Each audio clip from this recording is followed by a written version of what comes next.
Podtacular, episode 290, Community Impressions, from May 17th, 2012.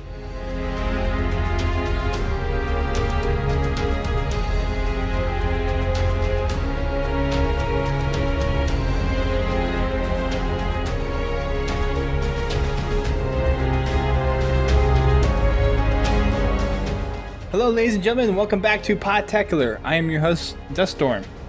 I'm your co-host, DaftLink. And we have Kete from the Running Riot. Hello, Kete. Hello, Duststorm. Welcome back on the show. It's good to be back.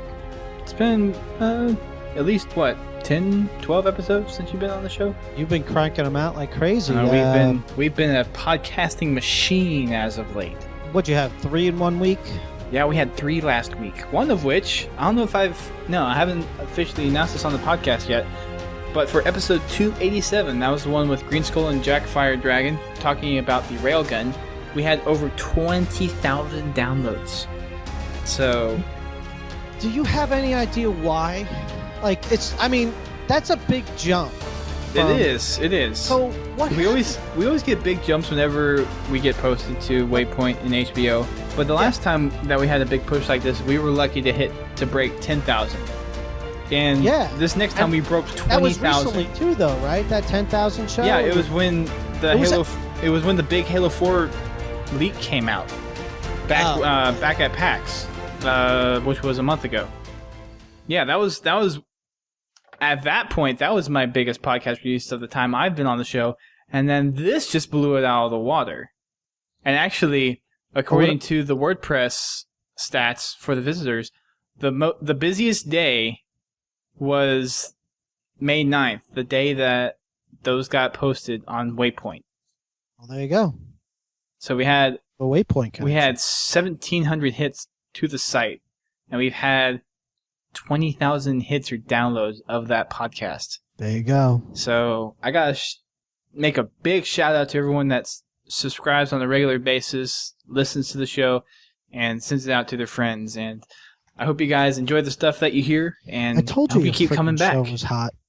You didn't listen to me all those years. Told you. I had my doubts, yes. Yes, you did.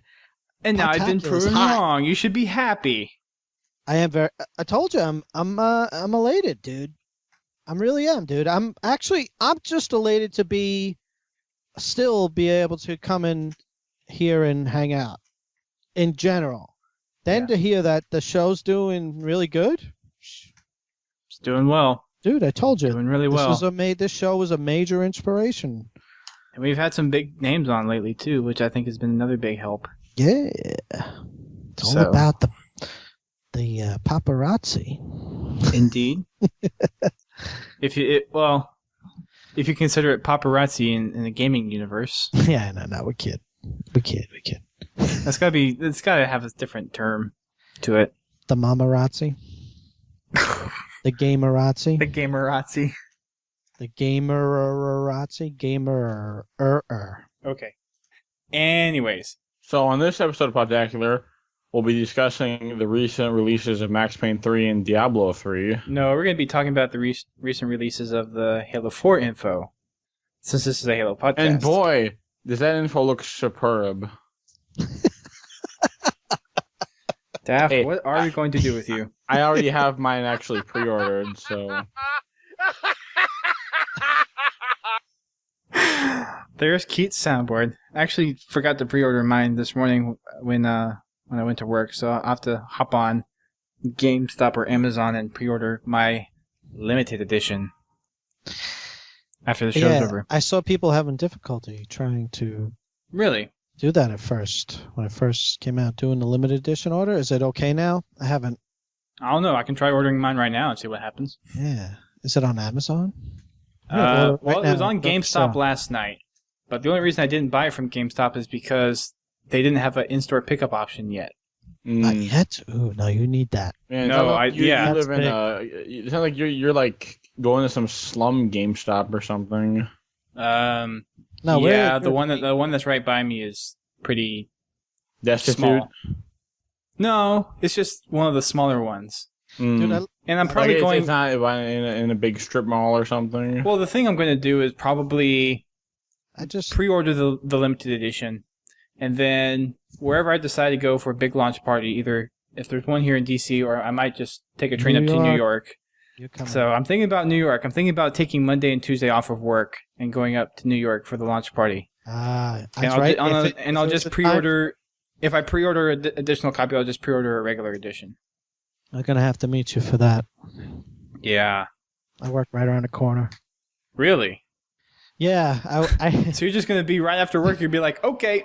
So, well, there's been a couple of game launches that I don't really only would have went to Halo ones, but there's been a couple that I went to since that I would never went to. I went to Gears 3 launch party.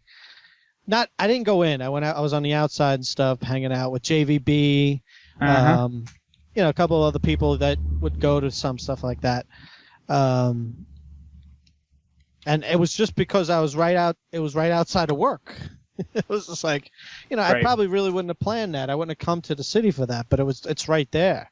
Mm-hmm. There was another one too. I forget what it was, but they have the big launch parties in the city now. It's crazy. Yeah. The Reach one was awesome. Well, imagine how big this one's going to be. Because they're bringing back Master Chief into the whole thing. So this is going to be huge. I want them to do mongooses in Times Square again. I am getting a little excited right now because actually, until we just started talking about that, I didn't actually think about the launch party for Halo 4. I was like, what am I going to do that night? I was just thinking today, I was pre-ordering. I'm like, what am I going to do? I guess I'm going to have to go to Times Square and hang out with this boob. Hey now. Easy now. Well, I just looked on GameStop and Amazon, and they don't have release date shipping. Neither of them do. I'm choosing my shipping speed right now. I'm going to 1 day shipping? I mean, what am I supposed to do? So I can get it like the day it releases, right? Yeah. Well, even 1 day shipping isn't guaranteed to be on the 6th. I guess. Whatever. I can always change this later. Whatever. Just give me the order. Just put it in. I don't know. I'm thinking about, because I'm going to go ahead and do the pre-order on the limited edition. If I decide to get another one, I'll just get a regular edition and do it at the New York launch, wherever that's going to end up being. Well, yeah. The New York launch, you could buy your copy right there. The limited edition too, whatever. Well, do you not have to pre-order? I would assume you have to. Where would it be held at? I've never been to a New York event before, or any launch party of that magnitude before, so I'm kind of clueless. Okay. If it's been the way the last couple of game launches have gone in Times Square at the Best Buy Theater, what happens is you got to wait online to get in. But it's open to the general public. And inside there, they have all these events and stations set up to play the game, but there's also an area, because it's through Best Buy or something like that, to purchase the game. Like, you'll go and you can buy the game or buy any other stuff, too, that they're selling there. But they do, at midnight there, at the launch party, sell it so you can buy it. And it was more than enough copies for everybody. From the Reach one. Well, I mean, I got to get a pre-order in anyways, just so I can get the pre-order bonuses. And here's the thing actually is good, and this is why Claude is the man. Like, he knows exactly what to do with these things. So he's there, like, he bought a couple of editions of the game. He bought, like, some controllers, a whole bunch of different stuff. And we were at the launch party, so what did he do? He just had everybody sign it. Some developers, some, Frankie, of course, and, everybody. And only, none of that stuff was for him. It's all giveaways. Right. So. Yeah, I'm not quite that thrifty yet. Yeah, but it's not even that, but it's also like that stuff can either giveaways or, auctions and stuff like that. Right. But Claude Claude's not, Claude has a little money to burn. But Oh yeah. yeah. Tell me about it's it. Not, and Tell I would me have done about the it. same thing too. Like, just Hey, good for him. He earned it. he did. He did. Oh, absolutely. Oh, dude, it was, it's. And he probably creates jobs on the side. Yeah, you admire him. I really actually don't know Claude's political stance in the world. It's not even political. It's economic. It's purely mathematical. I don't even know his economic stance. It's purely mathematical. It's not even an ideology. I have no idea of Claude's financial things, but I have been to his house, and it's pretty nice. Oh, okay. Claude. Mick said he would invite me to the next one if they have another one. What, LAN? Yeah. I don't know. So we'll see. Yeah. My friend and I, we're definitely planning on going to the midnight launch, the GameStop by us. Pretty excited about that. We're gonna get there probably like an hour early, or maybe 2 hours or something. Nice. Is there a lot of people? Is there a big one in Florida? Is it a big launch? I'm assuming it'll probably be big. gathering? I mean, the GameStop near us has only been open since like March or April, and I went to the Diablo 3 / Max Payne 3 launch this week, a couple days ago. There were like 20 people there. Mm-hmm. It was the Source first midnight launch, of all time, and of course Halo 4, probably be much bigger release than Max Payne and Diablo, even though those are superb games. But, Right. it's funny. There are actually a lot of Gothic people there for Diablo. That was probably awesome. Yeah, it was entertaining. Hmm. Yeah. All right, well, let's get back onto some Halo 4 stuff. So we just mentioned the limited edition, and let's talk through some of the details of what that's going to have. Looks fantastic. It does look fantastic. We getting a lot of nice goodies in here. Yeah, for a lot of stuff for $100. I mean, I think that's a fine price for all the content you get. That is. I think you're you're the right price point. I think you're almost stupid if you don't get this edition. Oh yeah, because with the $100 price tag, you get all 3 map packs that they're going to release for free. Yep. So you basically have $30 done right there. So if you add that to the retail price already, that's $90. So you have $10 to catch up on. You get 6 specializations, which I'm assuming is going to be the armor loadouts that they're going to have for Halo 4. It doesn't sound like that, though, because it says specialization will get you higher ranks and get you more customization options. That doesn't sound like an armor ability. It sounds like some kind of, But I'm wondering if specializations, and I mean, this is kind of a talking point that I wanted to get to. What do they mean by specializations? We're still... Nobody knows. Right, so my theory or guess is that the specializations is going to be one of those custom class things that you can make and have that you can use in game. But Granted, it could be something else. Higher ranks. Like maybe it's just something like new altogether for just like the matchmaking, like the progression system. Not even maybe not even overly like affects gameplay. Just something like with the progression. Well, didn't they say something about you're going to be able to tailor your Spartan to your gameplay, which will kind of make you but that sounds be able to play like closer to your play style and be able to. But that sounds like that just goes with the ability to change your primary and secondary weapons and your armor abilities and all that. I mean maybe specializations. Maybe. I mean, what do you think it might be? Me? Both of you guys. I mean, from what in a basic sense I understand is, and if we're talking about the same thing as far as how equal it's going to be when you start the game, when right at the beginning. Mm-hmm. As far as balance, right? Yeah, I mean it sounds like we've been promised that it's going to be, everything is going to be balanced no matter what the loadout, everything is going to be balanced against each other. Right. It just changed the playing. You're just style. able to tailor it to how you style. like to play Halo. Everybody, and it But sounds good. didn't they say that about the Halo Reach armor abilities? Haven't we been down that path before? Yeah, a little bit.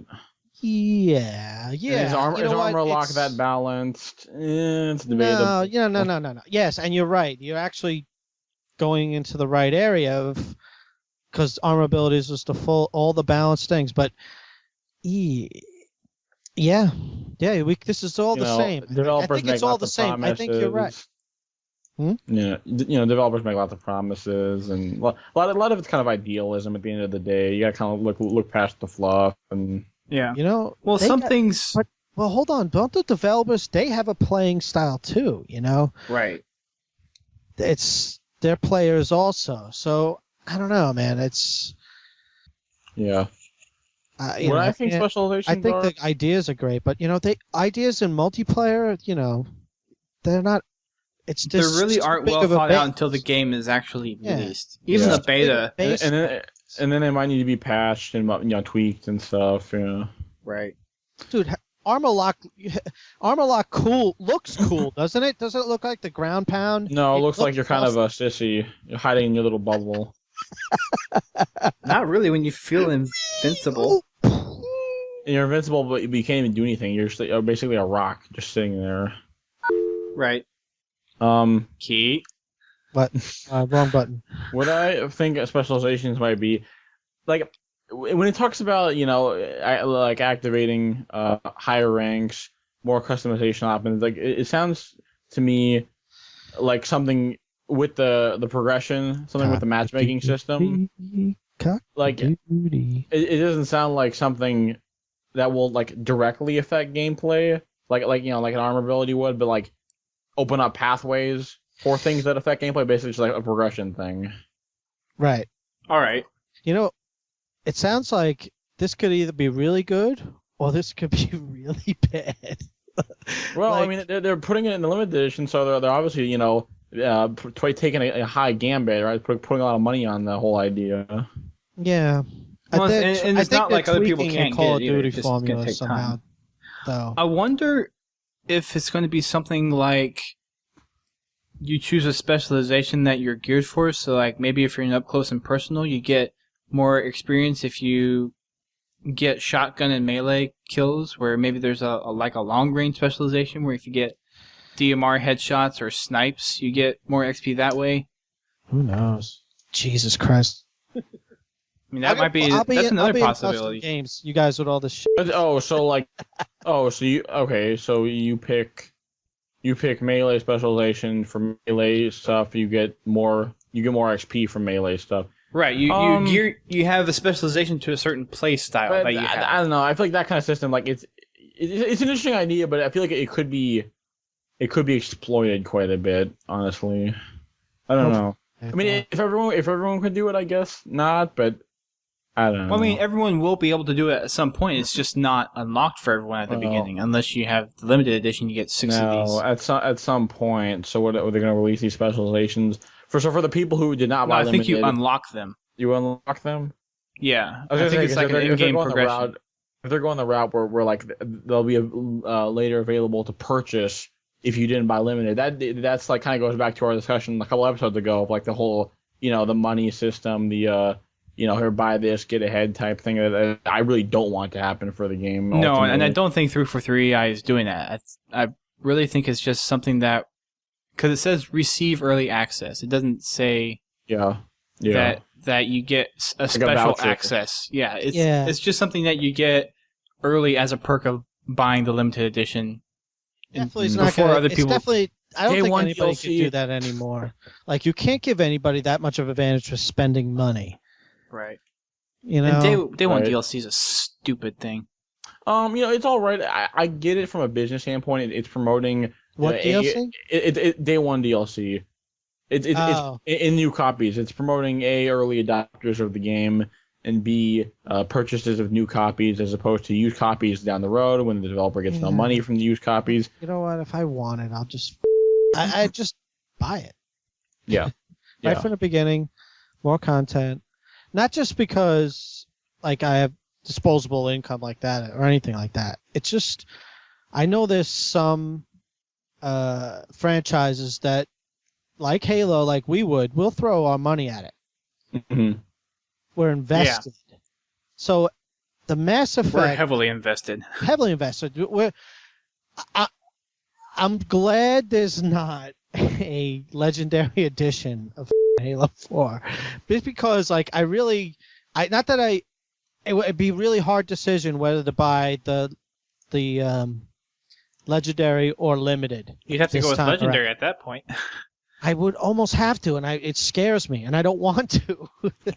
Yeah. I'm glad they only gave us 2 choices. What I'm saying, I think that's Well, the thing perfect. is, with the That's price a of perfect they made way a with to the very do it. price, smart move, and the one other choice we get is at a very reasonable price for all the content you get. It's a very good move, I think.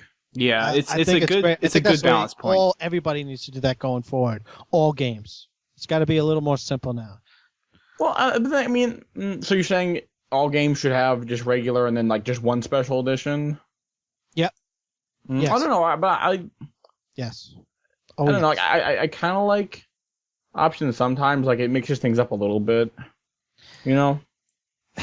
Like I'm not against it. I like the 2 though, and that's just that. I thought that is an option. I just too many options. Yeah. There's too many options, and I feel in games. I don't know. I'm getting maybe because I'm getting older. I'm definitely getting a lot more simpler, and I'm liking simpler games with just straightforward, Yeah. Yeah. I kind of know what you mean because today I saw online the Borderlands 2. There's like the regular edition, then there's like the medium edition with like some extra stuff. Then there's like the super like $150 ultimate loot chest edition with like tons and tons of stuff. Okay. Yeah, That's Borderlands. perfect That's a little example. ridiculous. That's perfect example. I'll tell you why. That's Borderlands. Borderlands is a big game, but it's not that big. It's not a big franchise. It's not a big. Well, I think they're trying to make it into one. They're trying to build up steam. It's with pretty it. significant. But It's a this pretty is not the way to- significant franchise. What? It's a pretty significant franchise. It's also a young Significant, franchise. It's a new IP in a lot of It's ways. a new IP. Don't do that to the gamers. Let them get more invested in it in order to spend money like we're at with Halo. Halo definitely requires a little more additions, a little more, not too much, but the special, the regular limited. Gears deserved it. A lot of different series deserves it. Mass Effect deserved it. All these things deserve that kind of treatment in a game when their universe is that big and broad. But Borderlands, now that's where it's just complete marketing and it's easy to see. It's right there in the open. I think you'd have a little more of a point if it was if Borderlands 1 was about to come out and they were doing like all this over the top different lots of different editions for the very first game. I mean, the very first Borderlands was pretty successful. The second one, there's a fair amount of hype there. I mean, it's a little more acceptable, than if it was just like the first game with lots of editions, I think. And I think also with Halo, Halo's history with many different special editions, it's like usually the limited edition would be kind of like your essentials, quote unquote, like behind the scenes and maybe some extra digital content, whatever. And then the legendary is just the same thing, but with some like vanity item, like a statue or whatever, this hunk of plastic. That's the formula. I mean, it's just vanity. So it's like, you might as well just, buy limited at that point because those would be like the essentials. It's kind of like something a little more Halo centric. Whereas like with Borderlands, like with those editions they announced recently, it seems like the the medium edition has good stuff, but then the highest edition also has its own like actually good stuff, not just like a piece of like a vanity statue or whatever. Right. So, it's kind of like a series to series case thing. Yeah. Well, collectors too. You got a collecting, and I understand that to a point for me. But there's, I know there's collectors that don't stop. But and we had one on the show. Right. But I mean, I think it's great. I think it's great for him, but it's not good for me. That would be a nightmare. There's a lot of people that are really invested in the material stuff in Halo 4. I mean, I would definitely be out buying some other stuff, and I probably will pick up some older things here and there down the road as I get more into my job. You're stimulating the economy. Good for you. Hey. Claude had... I went out and bought the Halo 3 Xbox when I had to send mine in to go get fixed. Mm-hmm. So, exactly. That's a nice one. I always wish I had that one. I never... So I have the Halo 3 Xbox and the Reach Xbox. Oh, fantastic. Nice. I got the Reach Xbox. I went all out. So we're talking about edition. No. It's great. I went all out. I'm going to tell you my all out after you're done with your all out. Wait, okay. I'm trying to think. All right, I'll tell mine and you tell yours. Mm-hmm. First, or is it your show? You should do it first. You do yours first. Do you want to be the ending? You do yours first. Wasn't the guest go first? Right. You go first. I bought the Reach Xbox. The Reach. What was it called? Legendary, right? Legendary Edition. Legendary Edition with the statue, right? Mm-hmm. So I bought those two, the controller, and that's it, I guess. The controller came with the Xbox. No, but there was something else. There was one other thing. I know. There was the Reach headset. I bought the Reach headset. I got that one at free. At that time, that was actually. Oh, you got it for free? Yeah. After we were done podcasting, there was one on the table, and it's like, this is pretty cool. And one of the 343 guys there's like, you want it? I'm like, sure. He said, take it. It's a good one. So. That's a good one, man. Those headsets are good. Mm-hmm. Anyways, you ready for my sellout story? Yeah, I guess mine's not so good. So I pre-ordered the limited edition. Nice. And at the same time I ordered the Xbox. So I went to the midnight release and got the limited edition, brought it back, played it for like 2 or 3 hours. Then 2 days later I got the Xbox in the mail, unpacked it, got it set up and everything. And then I want to say sometime early last year, they had the Legendary Edition on like ridiculous discount, like 50% off or something. So I bought the Legendary Edition then, and then they also had an advertisement on the Xbox dashboard for renewing Gold and getting Reach for free. So I also got that and got Reach for free there. Jesus. You just got it but you didn't spend that much money. I spent about $700 on Halo Reach stuff. I guess, yeah. Between the Xbox, the Legendary Edition, the Limited Edition. Yeah, you did that Limited Edition thing. See, why did you go Limited? Why didn't you go Legendary right from the start? At the time, I just wasn't really interested in getting the statue. And then once it was, we were podcasting back then. I probably would have slapped you. Yeah, or something. Well, I'm a lot bigger now. I can't slap you anymore. Nope. Yeah, he's slapping me. Let's see, what else is in this limited edition? We have the UNSC... Wait, can I just bring something up? Yeah. On the before we kind of move on. So on the whole like special edition discussion, I just think like, whether a company wants to do regular and then just one special edition, or whether they want to do a variety of special editions. I mean, either works. I just think like this right now in this time and these circumstances, just regular and then one edition option. It worked well for Halo. It's having that history of like the top just being like one extra vanity thing that works for Halo right now. Right now, it's kind of refreshing for the time being, for everyone. Yes. Yeah, it's kind of refreshing. I mean, for Halo 5 and 6, especially 6, I could see them going kind of all out, like last hurrah kind of thing. Right. That's a good point. That's actually, yeah, maybe because they are just, this is the beginning of the trilogy. Right. Mm. That's a good point, man. And for other games, if they want to have, for other games, if the developers want to have a bunch of editions for consumers to choose from, like, well, sure, why not let them? If consumers are willing to spend money on those things, like, let them, why not? Right. It's supply and demand.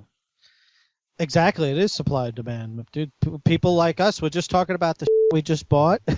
This is we're the reasons why these things keep coming out. Mm-hmm. We just did it with a recent game, Reach. Mm-hmm. This is why we're gonna get. But that's what they didn't do though. They actually kind of, and that's interesting. It was Microsoft too. They did. That's what's a little different about 343. Right there is actually a difference in 343 that if we've been following this stuff over the years, that's definitely line with something at Microsoft and is got a fully owned, that's different, man. 343 is doing something different than any other game studio tied with Microsoft. Mm-hmm. Well, There's some different. They're treating it differently. well, it's Halo. Yeah, I mean, it was the Xbox blockbuster. Yeah, they probably. I don't know if they're giving them any kind of big budget, but I think they got to wait till after this game launches. If this game launches with good sales and a boom, they will have some budget for the next game, man. Oh yeah. Yeah. Now, thinking where we're going with consoles next gen, Halo 5's development cycle, how this is all lining up in the long run. I could imagine, maybe Halo 5 being like the next Xbox's premier launch title, Ooh. and there being a Halo 5 themed next Xbox. Yeah. Possibly if it's there's a lot of. I wouldn't say the timing on that probably not optimal because it sounds like they're having a release of the Xbox 720 in 2014, but Halo 5 wouldn't be out until 2015. Do we know that for sure? No, we don't know that for sure, but that's likely. We don't know. We don't even know what the Xbox is going to be. Right. I just think like there's been no talk. With how Halo's been running the past 10 years, pretty much almost every game, every installment having, going over the top with the special editions. But yeah, like right now, where we are now, it is refreshing for the fans and for the general consumer, for there to be just one option. But then with this new trilogy, they can build it up as they go along, and then go back to going all out later on. Right. Yeah. Now I could see them doing maybe like an ODST type Halo thing for an Xbox launch, but what do you mean? Well, do something like a side story like ODST was. Well, hold on. Oh, kind of out of band of the next Xbox. If like as a launch title, you mean? No, but you know what you guys are forgetting about? I mean, that'd be the only thing I could think of if Xbox comes out. You know what? Off cycle for Halo 4 releases. Yeah. Or, Halo in terms of Master Chief. Yeah. Well, if they wanted to do Halo, which they might not end up doing. Sorry, Key, I keep on cutting you off. No, I know, but it's like this fits right in there. But what about all that content they plan to make for Halo 4? What you mean with the Spartan Ops? Yeah, that's supposed to be different. They say every week. Yeah, that's a lot of content. Yeah, it is. Well, I think that makes sense. But they're going to be working. That's why this is it. This is our last on the Xbox 360. Probably our last Xbox title. Yeah. In terms of Halo, probably. Title. Well, it's all the people. It's fine. It's all the people out there who looked at the limited edition details and said to themselves, "Oh, only 3 map packs over the game's lifespan." Well, yeah, there's only 3 multiplayer map packs, but they're also going to be releasing the Spartan Ops all the time, which is going to take up tons of resources. So it all kind of, I mean, there's a lot there overall at the end of the day. Well, I mean, if you look at it, Reach had 3 map packs. It's a good deal, I think. Yeah, but Reach, not always. I think we all know, Halo 4 is going to be probably way bigger than Reach ever was. If they do things right, of course. Oh, yeah, it will be. Yeah, it will be bigger. Yeah, Halo Reach wasn't. I mean, it was successful, of course. Yeah, absolutely, but not successful enough to, to make people be like, oh, we need more. Like, where are they? No, the way Halo Reach kind of like worked out in the big picture, people were like, okay, like only those couple of map packs, like not overly surprised, like content with that, whatever. People underestimate the power of the Master of the dark side. No. The Chief. Yeah. It's very true. The Chief, the continuation of that's Halo 3 with Boom. It's the Halo 3 to Halo 4, the Master Chief. That's the part of this that's going to make it bigger than Reach. Right. Reach was... And possibly bigger than Halo 3. Yeah, possibly. Well, just now the sheer number of gamers, it should always go up. It should always go up. In this in a trilogy, it's got the 4 attached to it. That's a big part of it too. That number 4 is big. The Halo 4. It's a simple core Halo game. Reach is definitely, they marketed it that such. Reach was a culmination thing. It was like your best hits, the greatest hits album. Exactly. That's what Reach was. But that's one of the greatest hits albums ever. It was a good, very good. So it reached more than people. Oops, pardon the pun. It reached more people that than I think they ever imagined. And I remember that thing we stumbled upon. Remember we had that outtake a while back about the on Podtacular. Well, yeah. The outtake we had about with Brent Gamer. Where is Brent, by the way? I miss him. He's off doing his own thing somewhere. Brent. We while we were recording a show, we saw an article for Yeah, we had an epiphany of something. Yes. No, well the article said that Bungie was like they were talking of something in a press and they said Reach is going to be big and some of the writers at I think it was Kotaku, he was saying that Bungie's like you're not gonna that you guys are drinking your own Kool-Aid too much.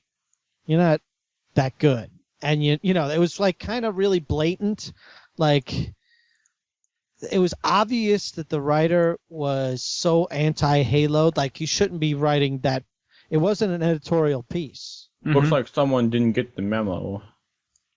Yeah, exactly. And Reach was, and everybody, and all the replies, it was heavily, it definitely hit the tops of everybody's radar. Everybody was like, all right. And right away, too, while we were on the show, and we talked about it like a little excerpt after the recording, because we were cursing quite a bit. We were pissed. I don't know. Articles never usually Wasn't that bother a long me. time That ago? one bothered me. What? That was a long time ago, wasn't it? That was a long time ago, yeah. I think I saved it, too. Maybe you did. Maybe you asked me to send it to you. It was a good one. But you did put it up as a, what do you usually put it up as? Oh, I did? Yeah. It's a post. You put it up there, but you warned everybody that we were cursing a lot. That was either 240s or 260s then. Something like that. I have to go back and look. But the point of that too was, Reach was definitely bigger, but not bigger than Halo 3. But Reach was big. But Halo 4? Hey. Beep. Yep. Beep, beep, beep. I'm trying to be good. Well, I have 10 hits so far. That's way under than my usual. Hey. All right. Well, before we increase the count, let's get back to the limited edition stuff.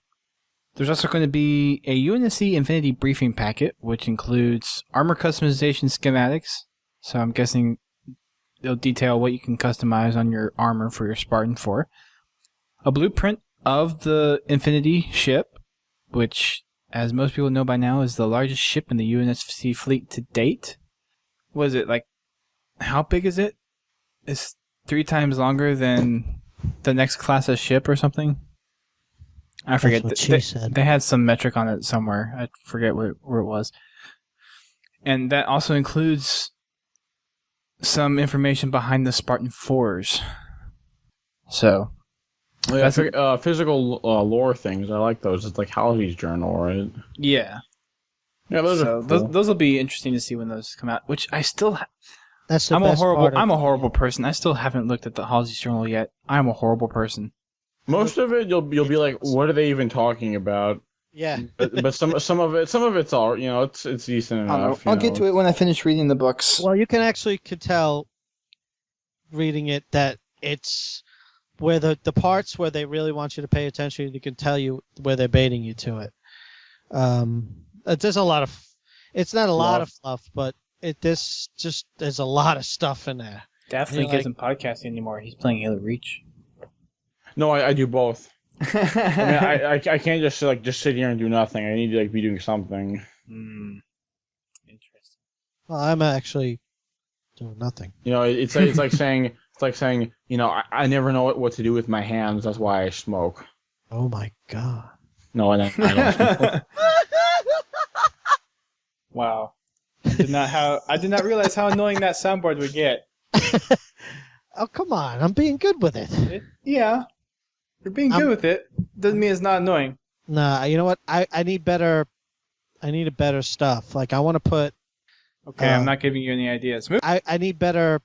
No, like Sergeant Johnson. Come on, you'd love that. Bonus digital content, which comes with the limited edition, also includes unique in-game Spartan 4 armor skin. And the community at large doesn't really know exactly what they mean by armor skin. What that means could be something like a paint job or maybe military camo that you would see. Like you have the winter camo, the forest camo, the regular camo, that kind of stuff. So we'll have to see what exactly they mean by skin. That sounds... The I would assume it's... colorish. Yeah, I would assume it's more like a paint job. I don't know if...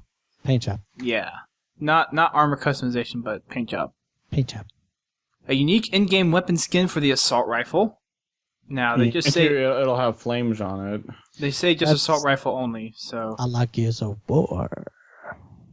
Is it? Gears of War has a ton of weapon skins. Yeah, it's ridiculous. Like, the only thing I can think of close to it was Call of Duty skins. But those are like regular weapon camos. Yuck, don't bring that nonsense up. Yuck. You have to respect Call of Duty for the franchise that it is. It's not. It's like saying respect Obama because he's the president. Are you serious? Yeah. No. You still respect him because he's the president. You might not agree with him. I don't respect the socialists running the country into debt. You got issues. Exclusive in-game emblem. So that's to be determined. Xbox Live Avatar prop. Possibly something new weapon-like we'll probably see. Or maybe some new Forerunner technology that we'll have as a prop. Who knows? And then an Xbox Live Avatar Spartan 4 armor set. And I think everyone saw that coming. Especially with all the armor that we have from Halo Reach and the Mjolnir armor that you can get. Mjolnir. In any color for your avatar currently. Mjolnir.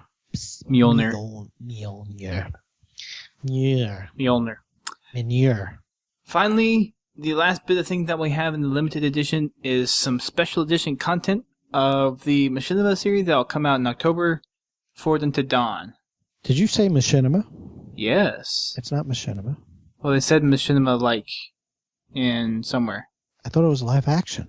It's live action, but they said it's going to be released on Machinima channel, so it's kind of. Yes, it is. Okay, so yes, to clarify, it is live action, but it's being released on Machinima channel and on YouTube and on Waypoint. I corrected the. Don't get comfortable with it. No, but you. Although I do misspeak a lot, so. A little, I haven't been. I misspeak on a regular basis. You know this. Yeah, I know. I do know this. How come? Because we've been spending too much time together. I saw that coming. So the special edition stuff that we will have for the Forward Unto Dawn is an extended 90-minute version of the digital series. So what I'm guessing is that there's going to be an extra 6th episode that they're going to include in the limited edition specifically.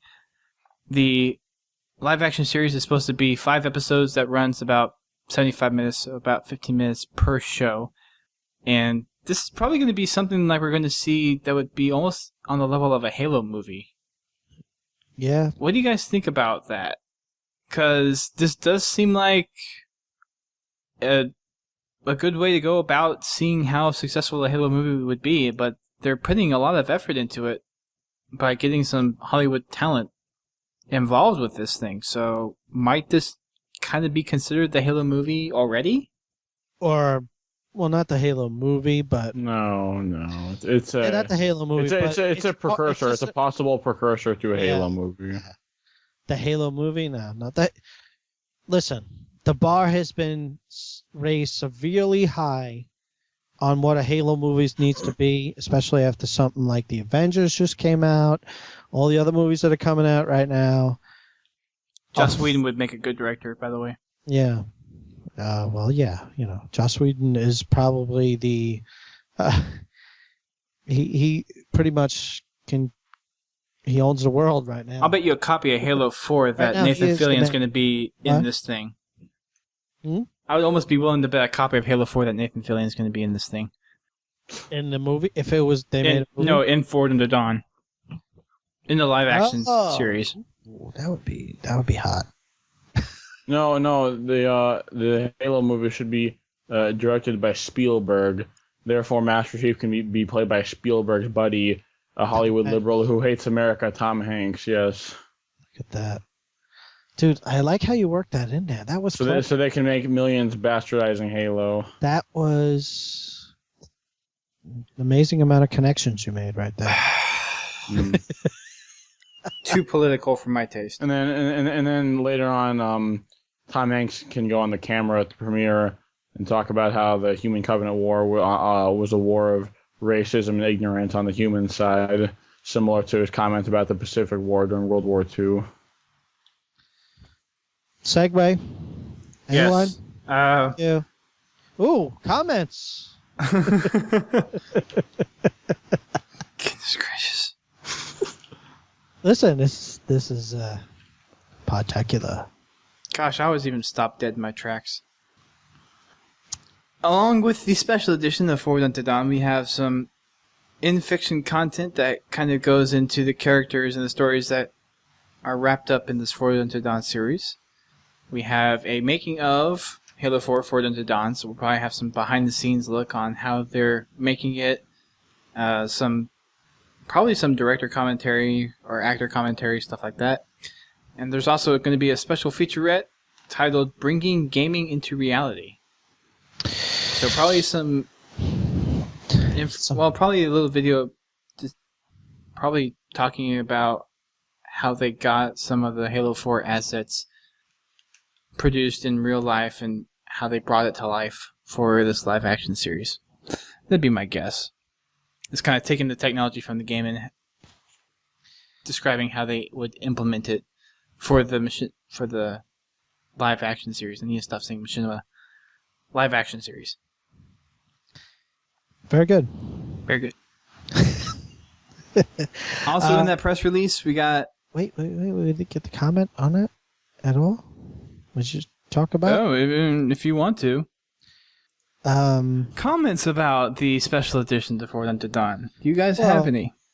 This, the behind-the-scenes stuff and all that fun stuff. How many times do you watch that stuff, though?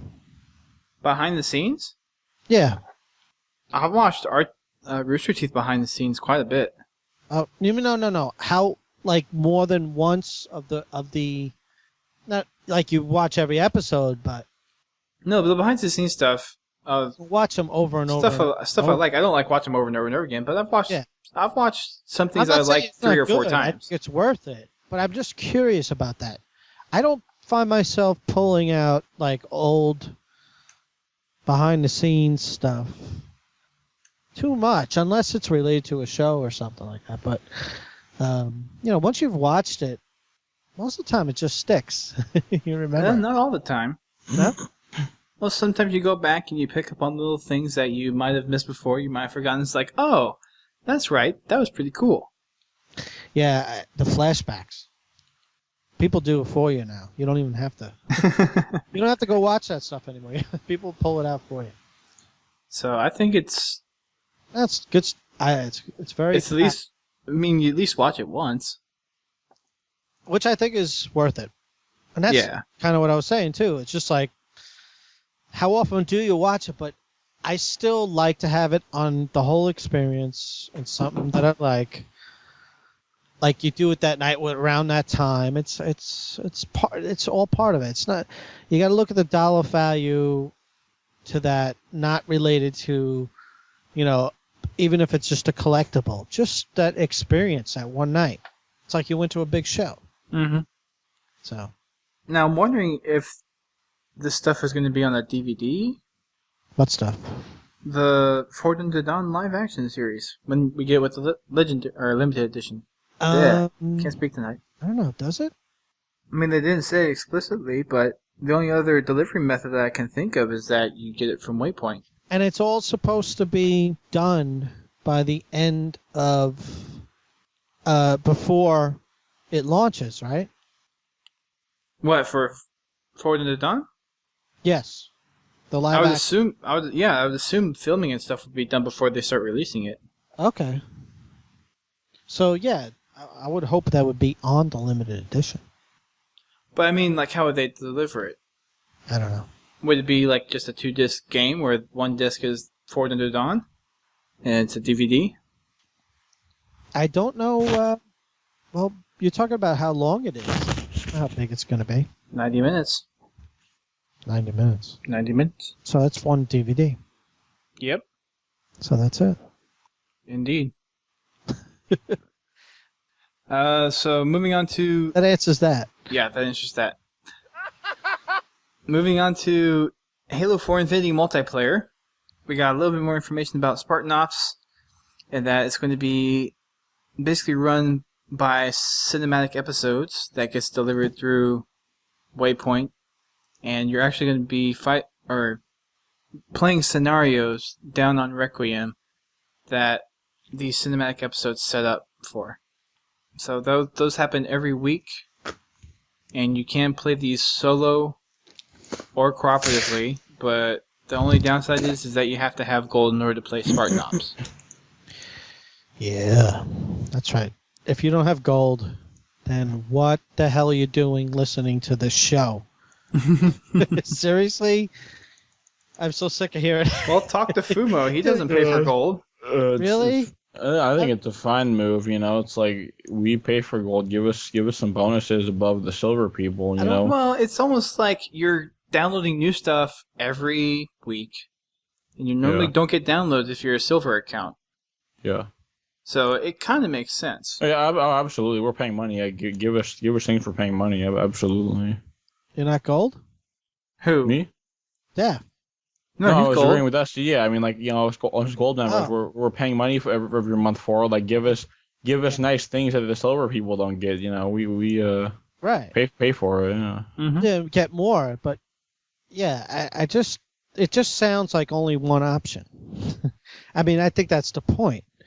You don't have an Xbox without a gold account. It's just I can understand the option to be that, but actually shouldn't they should just call it a non-internet account or something, not gold versus this. It's Well, you have gold and silver.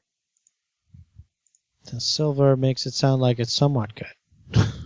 Yeah, it should be like That's Xbox the naming Iron is or what I have a something, problem with. or Xbox Wood. Xbox, yes, Xbox. No. I think so. I mean, there's the 48-hour golds that get released to everyone out every once in a while. So Yeah, well, what's that new Xbox they came out with? What do you pay, like $20 a month? The subscription thing. Yeah. It's kind of, I don't know. It's the only problem I have with it is it doesn't have a big hard drive. Yeah, it has that 4 gig thing, right? Yeah, that's not gonna fly. Yeah. That's not gonna fly with big gamers. I like my Reach Xbox with my 250 gig hard drive. Yeah, I mean, there's just too much going on. Although Xbox hard drives are still way too expensive. Well, yeah, that's done. I mean, they've gotten better, 30 but podcasts ago, that was done. they've gotten better, but they're still too expensive. Anywho. Well, the cloud helps. That cloud save game is actually a pretty good thing. It's slow. It's like I have fast upload and download, but the cloud storage is still slow. Really? Yeah. Yeah. I don't do any of that cloud crap. Well, how many Xboxes do you have? One. See? So you don't have I to have do 2. crap. I have 2 But you go to Xboxes. the people's houses is the only thing. I have two too. Two. 222. I have two. And yes, the cloud works good for that, but you still got to worry. You got to consider where you're gonna install your games and DLC. Yeah. It's still kind of a pain in the ass in a bit, but It's just a matter of like where you have your consoles, how you typically play, or where you play. But the cloud saves is good though. The Cloud saves are nice. definitely a good thing. Your saves one place. You just install. If you have several Xboxes, yeah, that's a freaking pain in the ass. You got to install all the shit in the DLC on every Xbox. That's a pain. Yeah. Yeah. But the only downside to the cloud storage is that you have 512 megs for total for every profile on your local Xbox. Right. Like you don't have 512 for one gamer tag and then 512 for another gamer tag. You have 512 only. Only. Which kind of sucks. Yeah, it's a weird limitation, but who knows? They make it black and white. So So that's just a little downside to the cloud storage. But other than that, it works okay. it works. It works. You know what? How well it works is debatable, but it works. It's still better, I think, than I don't know. It works. Most of the time, the Xbox works. Like all the things that you needed to do, most of the time it works. The software, anyway. I'm not talking about the hardware. I'm talking about the software. Like for the most part, they got the that hardware works good. for 3 years and then it just craps out. It's all right. I take software over hardware. You can fix hardware. You can fix software, but I want the Anywho. software to be ahead of the hardware. Right. Let's move on. Yeah. War Games is now the corner that you're going to have all your multiplayer experience in terms of Slayer, Capture the Flag, Oddball, all the stuff that you're used to, and then whatever else. 343 is now adding into the multiplayer mix. The multiplayer Kool-Aid, so to speak. The Kool-Aid. Kool-Aid, yes.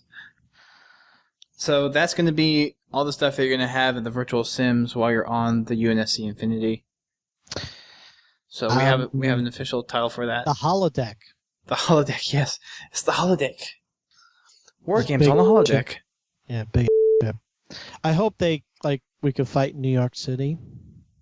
Would that be awesome? Come on. It could be, Spartan and Halo, and they just do New York City in the holodeck. That'd be DLC or something. That's a lot of stuff to model. Not all of New York, of course. Well, One section. but still. Like the zoo. Oh, goodness. All right, well, I've never been to the New York Zoo, so I don't know what it looks like. Well, it would be a small map. The question would be, would you have the animals running around in there and you could shoot the animals? Yeah, future animals. Like They're future animals. moas. Maybe they had some. Moas were on Reach, though, not Earth.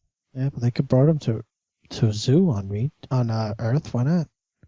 I The guess. atmosphere is good. They probably could live there. I guess that's true. Yeah.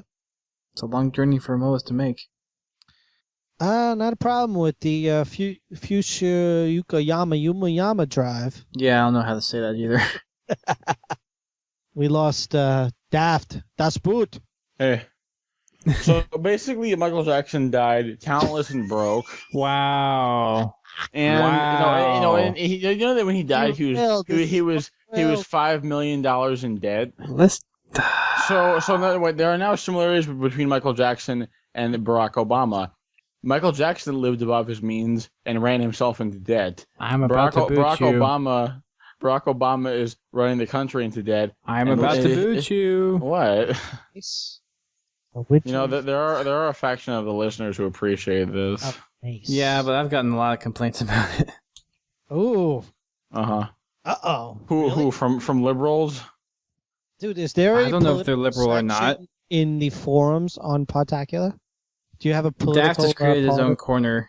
Okay. Do you genuinely think that a conservative listener would complain about my views? I have no clue. I They don't would follow not. politics. They would You not. can't ask that I question. follow Halo, and this is a Halo podcast. That's why I talk about Halo stuff on here. Mm-hmm. Dude, pretend you're talking to robots, because we don't talk anything but Halo. Mm-hmm. Oh, he's such a driven man. Yeah. Nice. Yeah. Let's talk about some other things that happened this week. Let's do a quick fire. Let's do a quick fire. Politics, that would be cool. Let's do a quick fire on the rest of the stuff, and that way we can get the submissions that we told people we were going to read. Purn. Hmm? Go. I'm totally confused now. Anyways, do what you say. From do it. They also, for those of you who didn't see, they also released slivers of a puzzle to most everyone. It was a big Xbox thing, so if you're subscribed to the Xbox newsletter, you would have gotten a little sliver or your piece of the puzzle. A slice. And what it was actually a piece to the Halo 4 box art for the game. So if you've already pre-ordered your game, you have already seen it. If not, then it's been posted just about everywhere that you can think of. It didn't last long. No. When the puzzle went out, like it went within 15 minutes. Half hour. Yeah. 15 minutes. 15 minutes? Yeah, okay. It was It was right around 15 minutes. I don't know how long they intended that to last. That's why I was a little confused. Well, if you read the bulletin. No, I was at work, and then I got emails. I got two. I got one from Xbox, then I got one from Jessica. I got one from Jessica first, and then I can't get my email at work, so I came back and I had it sitting in my inbox. And then after I personally solved the puzzle again, not knowing that it was already out there. And then I got another one from Xbox a little bit later. Yeah, I know. But then you knew. But I got them both at the same time. So I was just like, I'm puzzled. So, but then then I saw a post like a half hour, maybe a little later, just from HBO. I think they solved it in HBO or something. Yeah, they did. Well, they solved it on Gaff.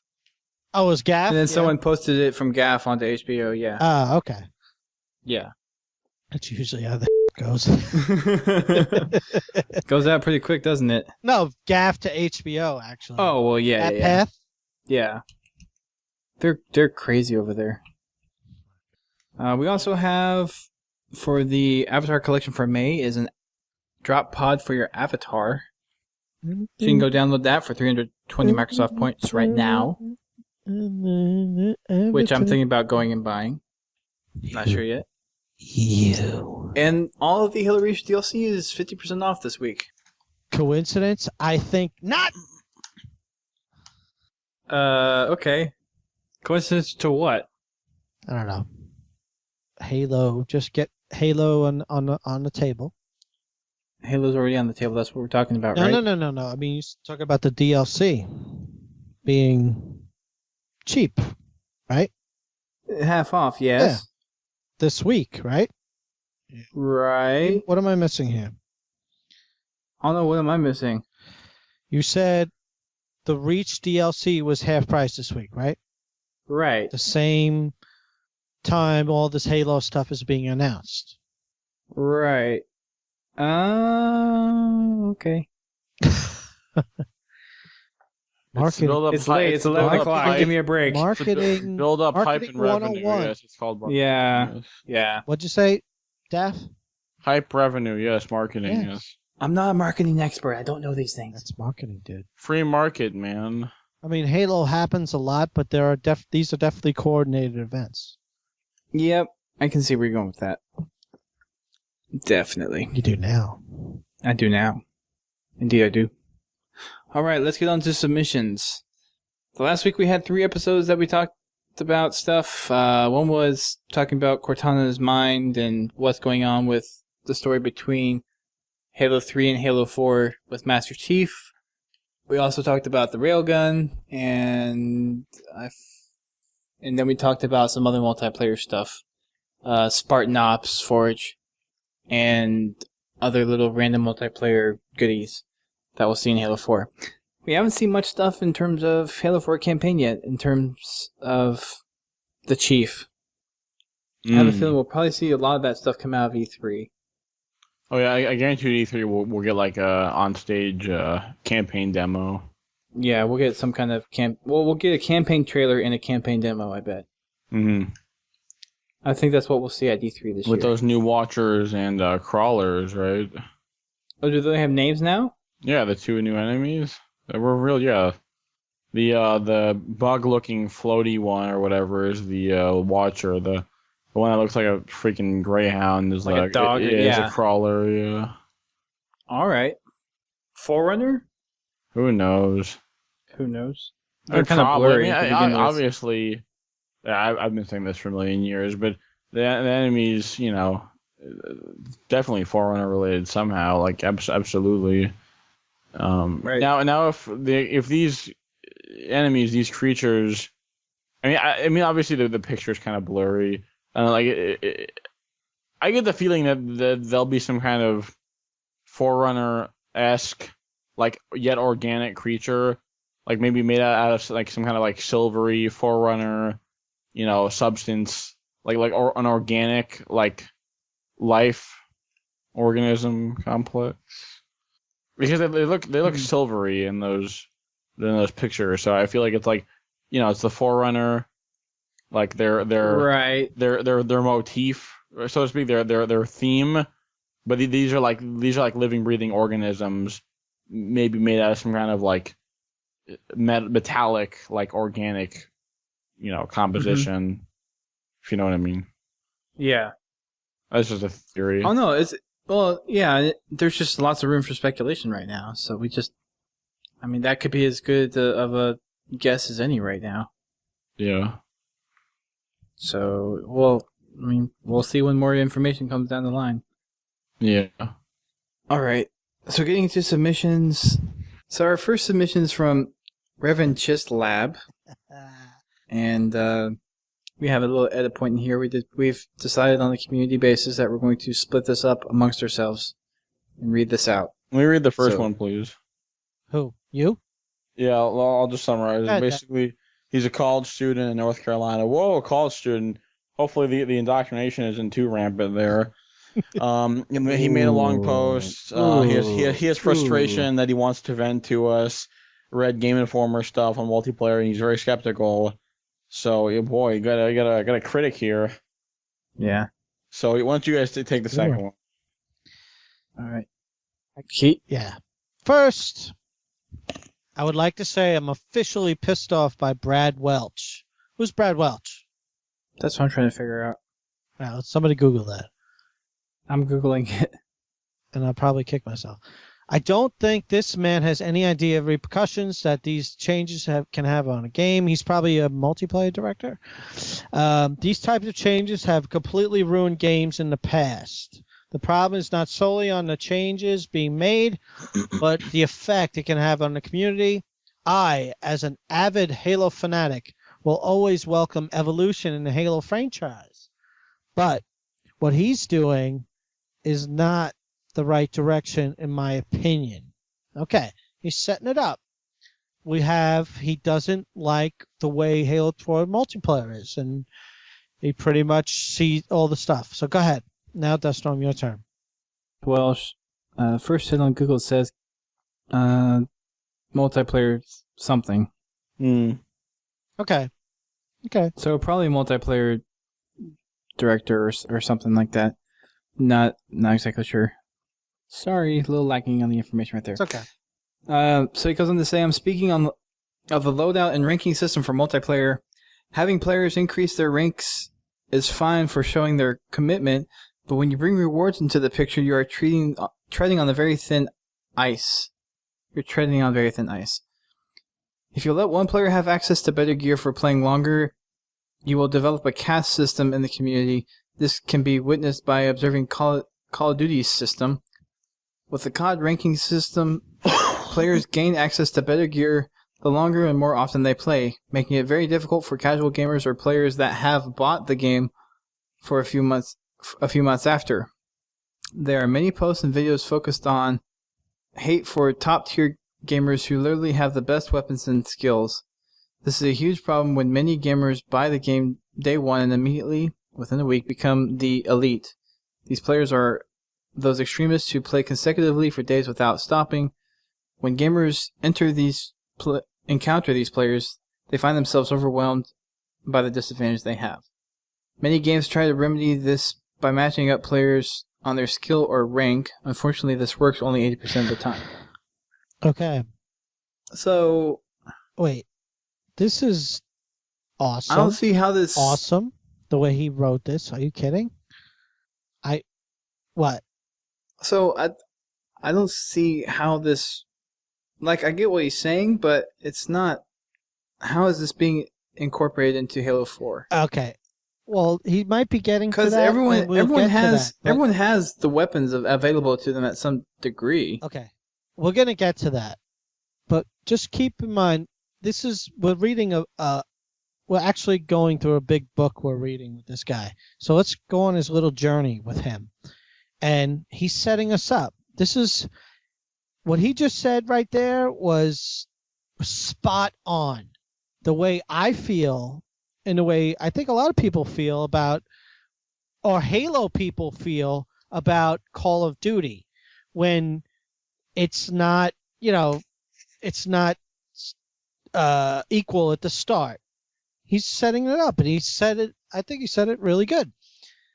So he's obviously going to get onto, what we're going to be talking about, or the multiplayer, as far as it seems like, it's the same.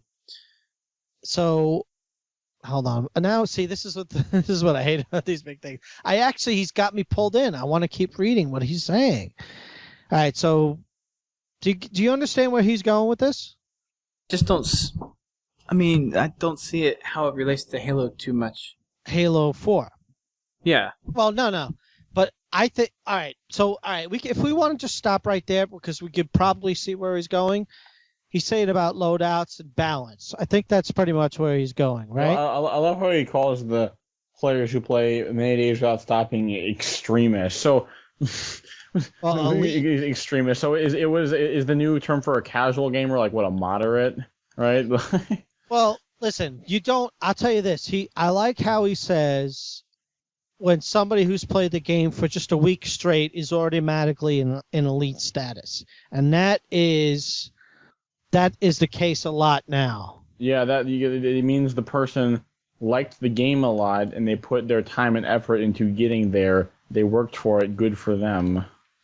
Yeah, that's but they're the rich people of the matchmaking at that point. I can't play Call of Duty now if I wanted to. I'm so late to the game. I can't play Call of Duty now, but I'm okay with that. What do you mean, the series as a whole or Modern Warfare 3? But I don't want to either. But I don't want to play Call of Duty. I never decided anyway. They don't play Call of Duty. I know. That's it. That's the point too, though. But there's some people who want to play those games at their leisure, and they can't they can't enjoy it because there's no system for someone to just jump into the game. Oh, so he's saying these could be good. But you can't just jump in that stuff. Oh, I get what you mean. So you're saying you make like a new account, you go on, let's say Modern Warfare 3 right now, start at level 1, start your progression, and you're fighting with rocks while the prestige people in the same game as you are basically like dropping nukes on you. Right. Okay, yeah. Yeah, that is a little annoying. I think Halo just does it, perfectly, right? Like the power weapons are just there for people to grab. Like everyone has equal opportunity, not equal success. That's Halo. Right there is the essence of Halo. You can jump into Halo and play. Okay. I thought you just meant like getting. I thought you just meant getting a high rank and getting lots of armor and stuff. Because if someone has the time and effort and they want to. Put it into that game for a week straight. Why not? Yeah, but as long as it doesn't take away from being able to just jump in. And it seems to be, I think the developers are really starting to get creative. I think that's what 343 is doing. They're getting creative with the Halo formula in order to be able to just jump in and still have a progression system that's still attractive. maybe Yeah. there's that formula. Who are we to say? What is this now? The Xbox 360 commercial? Jump in. Who are we to know? We don't know. I gotta, these guys are way smarter than we are. No, I know. This Rev Chris Lab guy is propped up by TARP funds, which is the Republican Party itself. I love it. Who you vote? I don't know. I also love the TARP, if that's what you're indicating. I just want to know what Bungie's next game is. All right, I am so. It's probably an MMO. I don't know. I'm just trying to change the subject. That seems to be kind of general consensus. And if anyone's speculating about Marathon 4, that already happened. It's called Halo 1, all right. There wasn't any anger in that at all. So, this person just keeps on going on talking about loadouts. Yeah, no, I think we nailed it. And, well, he's talking about loadouts specifically. And, I mean, we have loadouts in Reach. It didn't kill Reach. Granted, Armor Lock was kind of a stupid decision in the end. Armor Lock killed a little bit of Reach. Definitely, yes. Right. There's always something in the game, right? Reach has its Armor Lock, right? Yeah. The game has some little thing. But maybe some games have more than one. I don't know, and I don't exactly remember when this thing got submitted, but it just with how he's describing how he thinks loadouts is going to work, it just doesn't seem that Halo 4 is going to be that way. Because he goes in talking about how Halo's been more geared towards you start with a basic weapon set and you go out and you find power weapons. And, I mean, I tried looking through this as fast as I could, but it just seems like maybe, I don't know how to put it into words. I think the loadout system, how it's been defined now,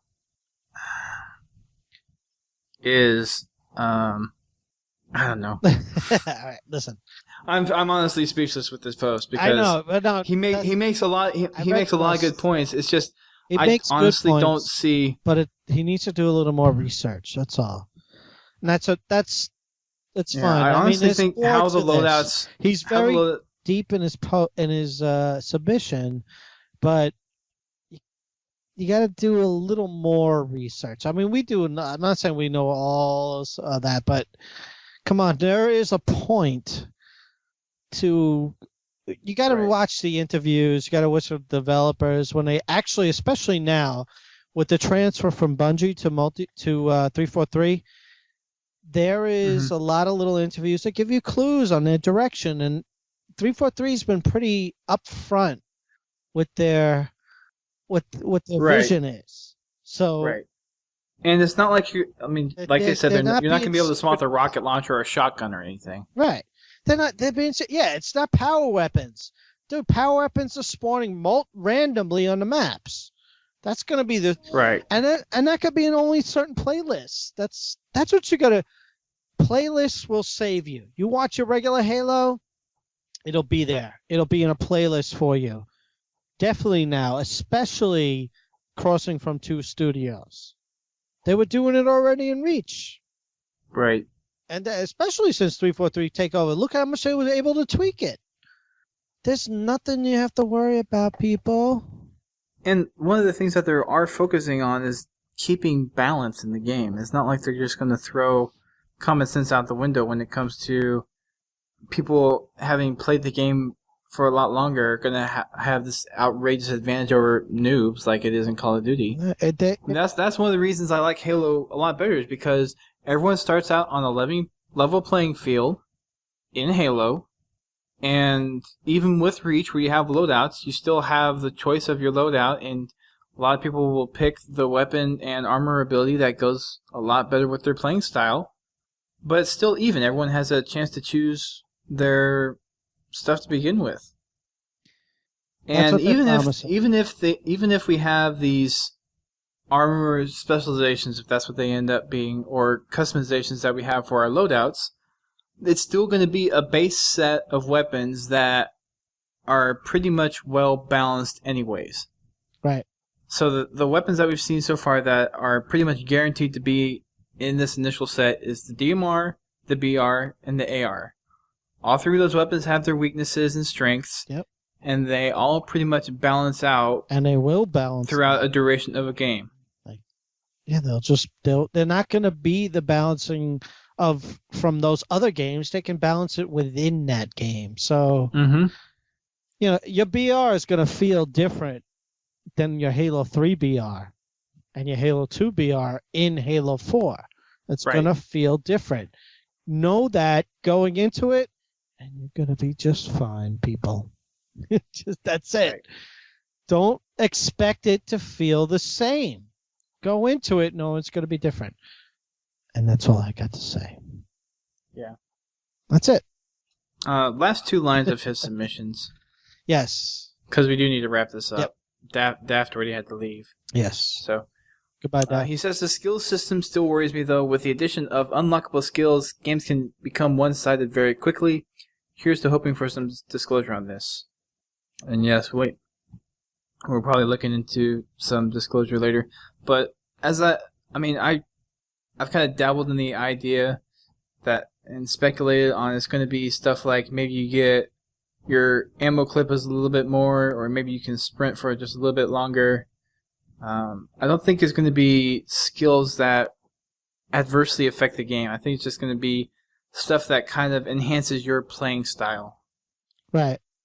I don't think it's going to be something that is going to be impossible to overcome or hard to overcome for people that are just getting into Halo. They're still going to be able to get you down if they can point and shoot at you and hit you with enough bullets. Right. So, one of the core things of Halo is that there's balance.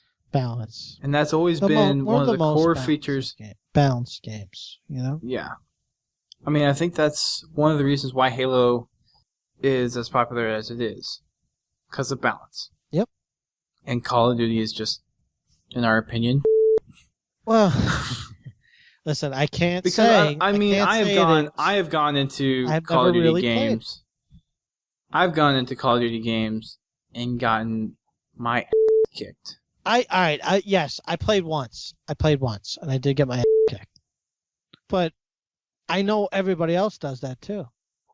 But the point of that is that all these players have all these really nice weapons that you can't even compare to. You don't have weapons that can balance against some of these other weapons that are out there. Yeah, but hold on. But let's back up for a second. But still, that's still the Call of Duty type of gameplay where you just want to keep playing and keep getting over that mountain can still apply. It's not a balanced game. Yeah, but in the multiplayer, by a long shot, some people like that kind of multiplayer. I don't like that. Some people do. Some people do. A lot of people do. So the people who do are the ones that play Call of Duty. The people that don't are the people that play Halo. I'm not anti Call of Duty and everything it's doing, and the style of what they're doing. Somewhat that caters to the more aggressive player. There's some less aggressive players who play it too, but maybe there's something else that attracts them to it. That's not the aggressive part, but it's more of a completion part. Fine. It just overall, that's definitely not the kind of player I am. But Halo, that's what's funny about Halo. Is normally I wouldn't play a Halo game like aggressive. I like some aggressive games and everything. And the multiplayer's got to be kick action crazy. Halo does that. Gears of War does that. But it's also got to be something where the controls and everything just are easy to dive into and just go, flow. And Call of Duty definitely does that.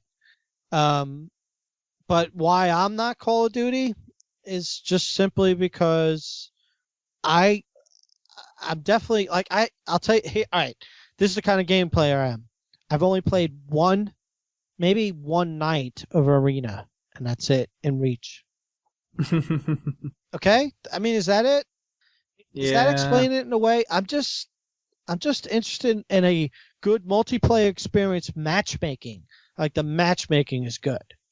That's why I love Halo 2. And Like, that whole... Halo seems to have more of the fun aspect to it, for some reason. Which one? Halo. Yeah, well... Because I'll play Call of Duty with friends that I have online, and we'll have a good time. But I have a whole lot more fun playing Halo. Me too. I guess that's why we're here. Because you have random Warthog explosions, it's like, oh, that was cool! Where in Call of Duty, it's like, oh, I just got knifed all the way across the map. Lame. So, maybe it's just because I don't get enough kick out of it, and that's why I like Halo better than Call of Duty. But Halo, in terms of the campaign and the storyline, Halo definitely has Call of Duty beat hands down in terms of campaign story. That's correct. So, anyways, thanks Revanchist Lab for sending your submission in. It was just too long for us to read the whole thing, but for those of you who want to read his submission, he has some good points. Are we gonna read more? Not to take that away from him. It's just really long. Shit, there's some more long ones in here too. Oh, are we gonna read more? Yeah, we're gonna read more. We gotta read the rest of them. I like. We gotta shotgun these. Okay, let's go. I'm getting tired, and yes, we still got a few more to go. So Jimmy Schmoo writes in. Sure. Okay, so if you guys are doing Halo 4 campaign episode next, and this was actually a while back. I'm not your daddy. Oh goodness. I have a few questions. Do you guys think that the precursors will be in Halo 4 or have a big part in it? We'll answer the questions at the end. At the end of the first concept art trailer, I believe that the last shaky image was a precursor. Also, I'm wondering if indeed there are forerunners in Halo 4, how they're going to do that with the gameplay. The Didact The Didact was 16 or 14 feet tall. Yeah, it's Didact. Oh, Didact. Okay. 16 or 14 feet tall, it will make you feel small.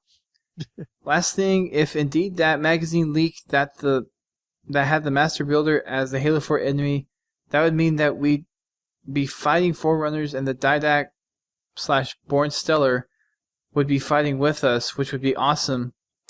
Thanks and sorry for whoever had to read this. Thank you. Apology accepted.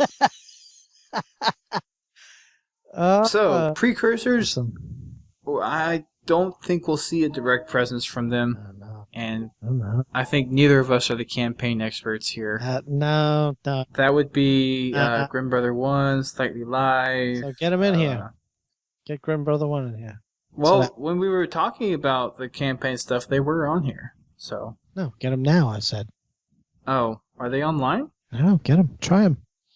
No, neither of them are online. Okay. That sucks.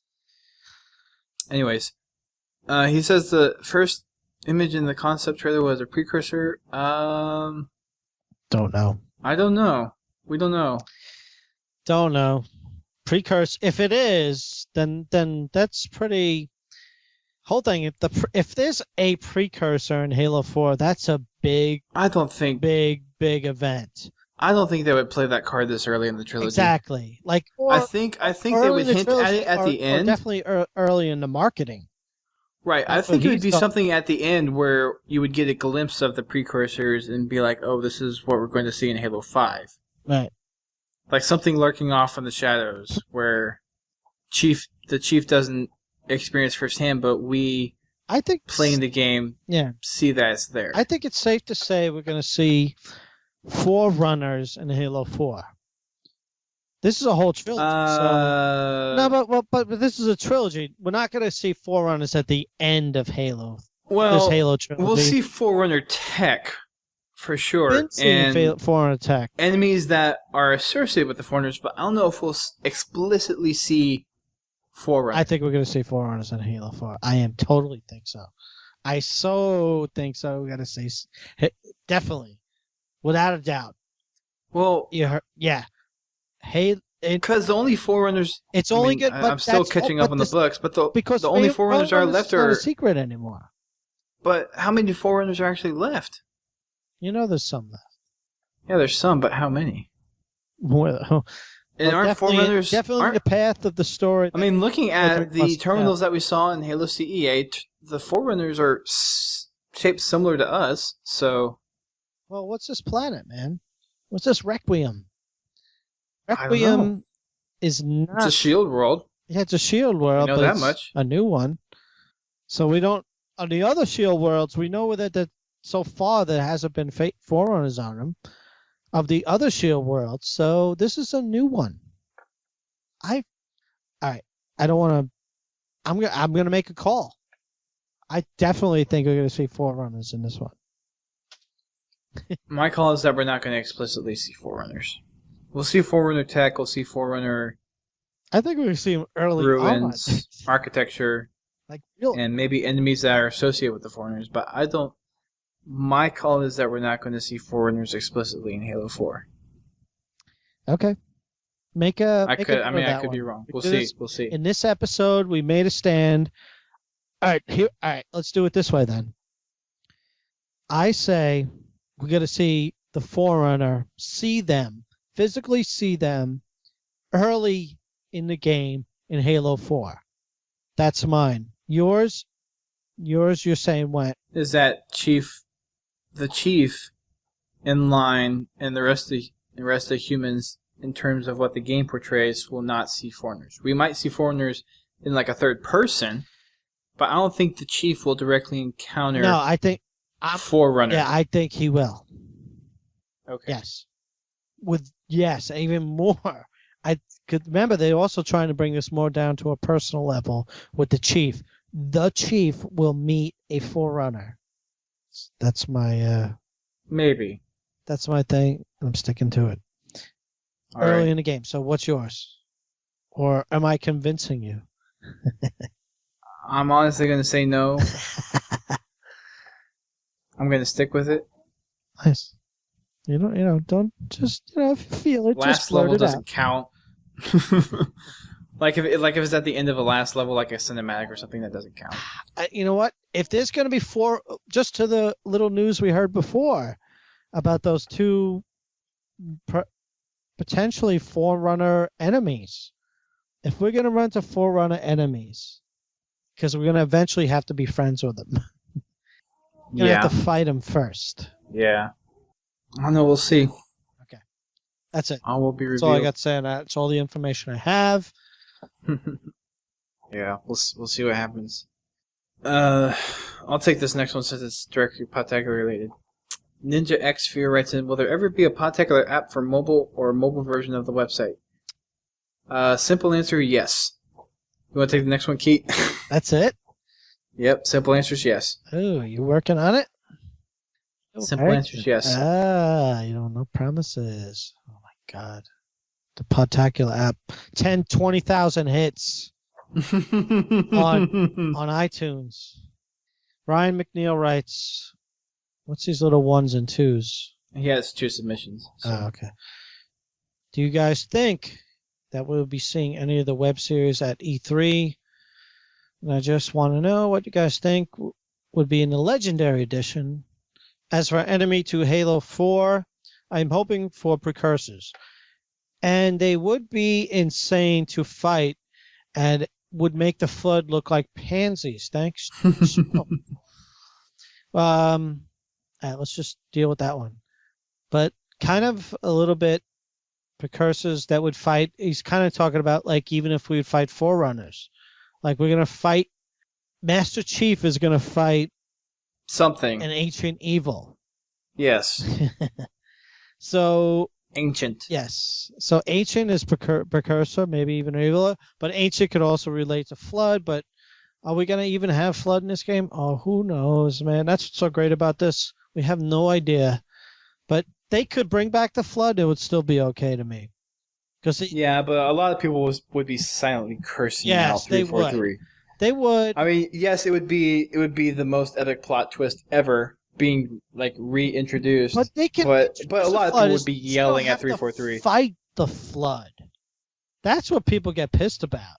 Fighting the Flood. It's such a hard enemy. I actually like it. It's just annoying. It's like zombies to me. Zombie part of the game. Well, that's pretty much what it is. I love zombie games. So maybe that's why I like Halo. Zombie games. As for the web series at E3, any of it We probably Nope. see a little trailer at each. Trailer, yes, but shows. No, they're going to save that for August and September.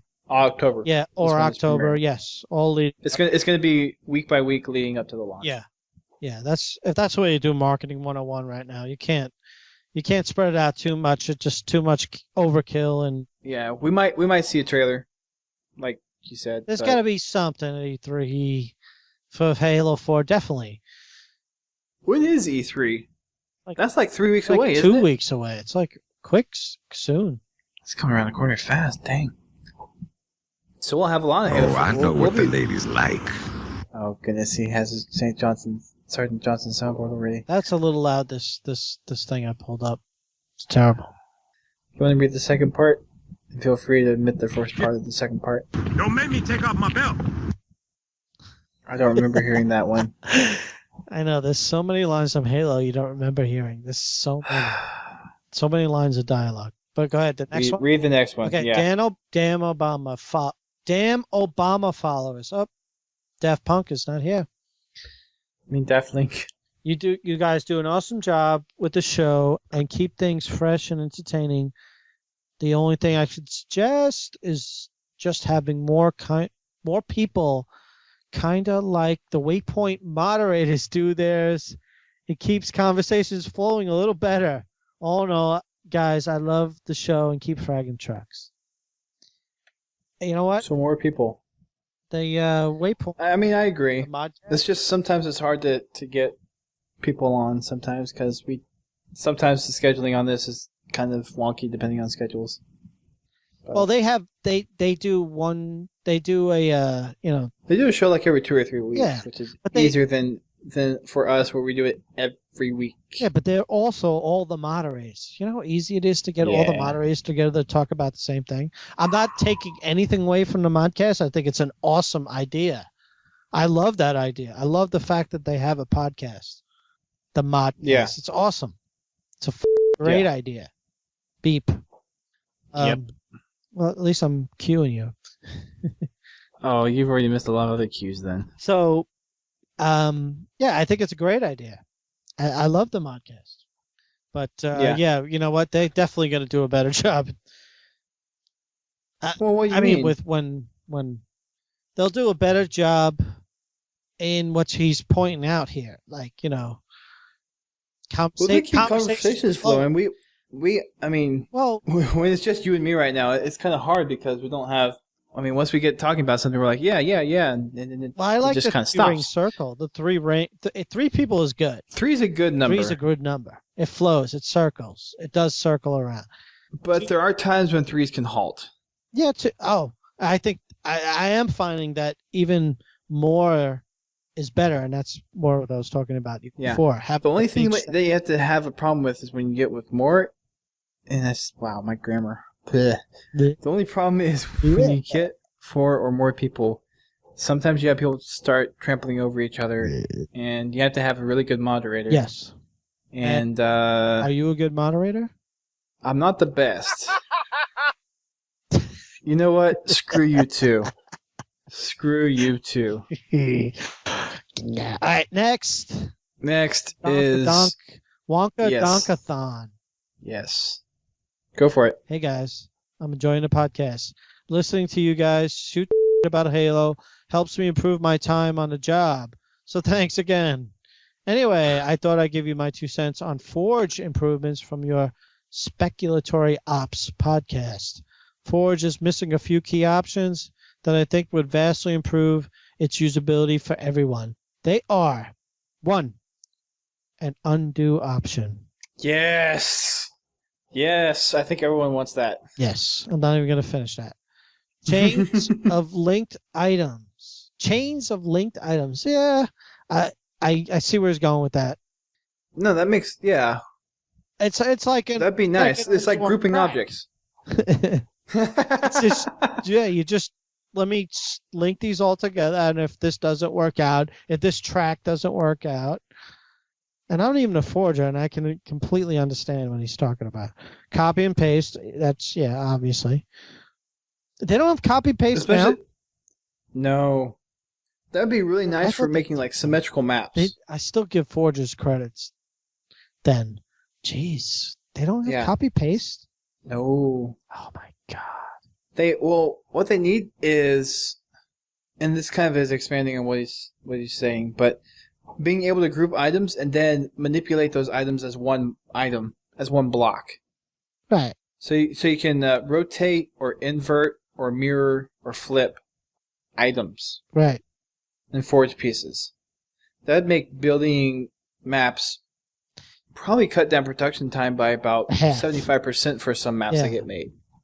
Yeah, that's why especially I thought it was symmetrical already ones. there.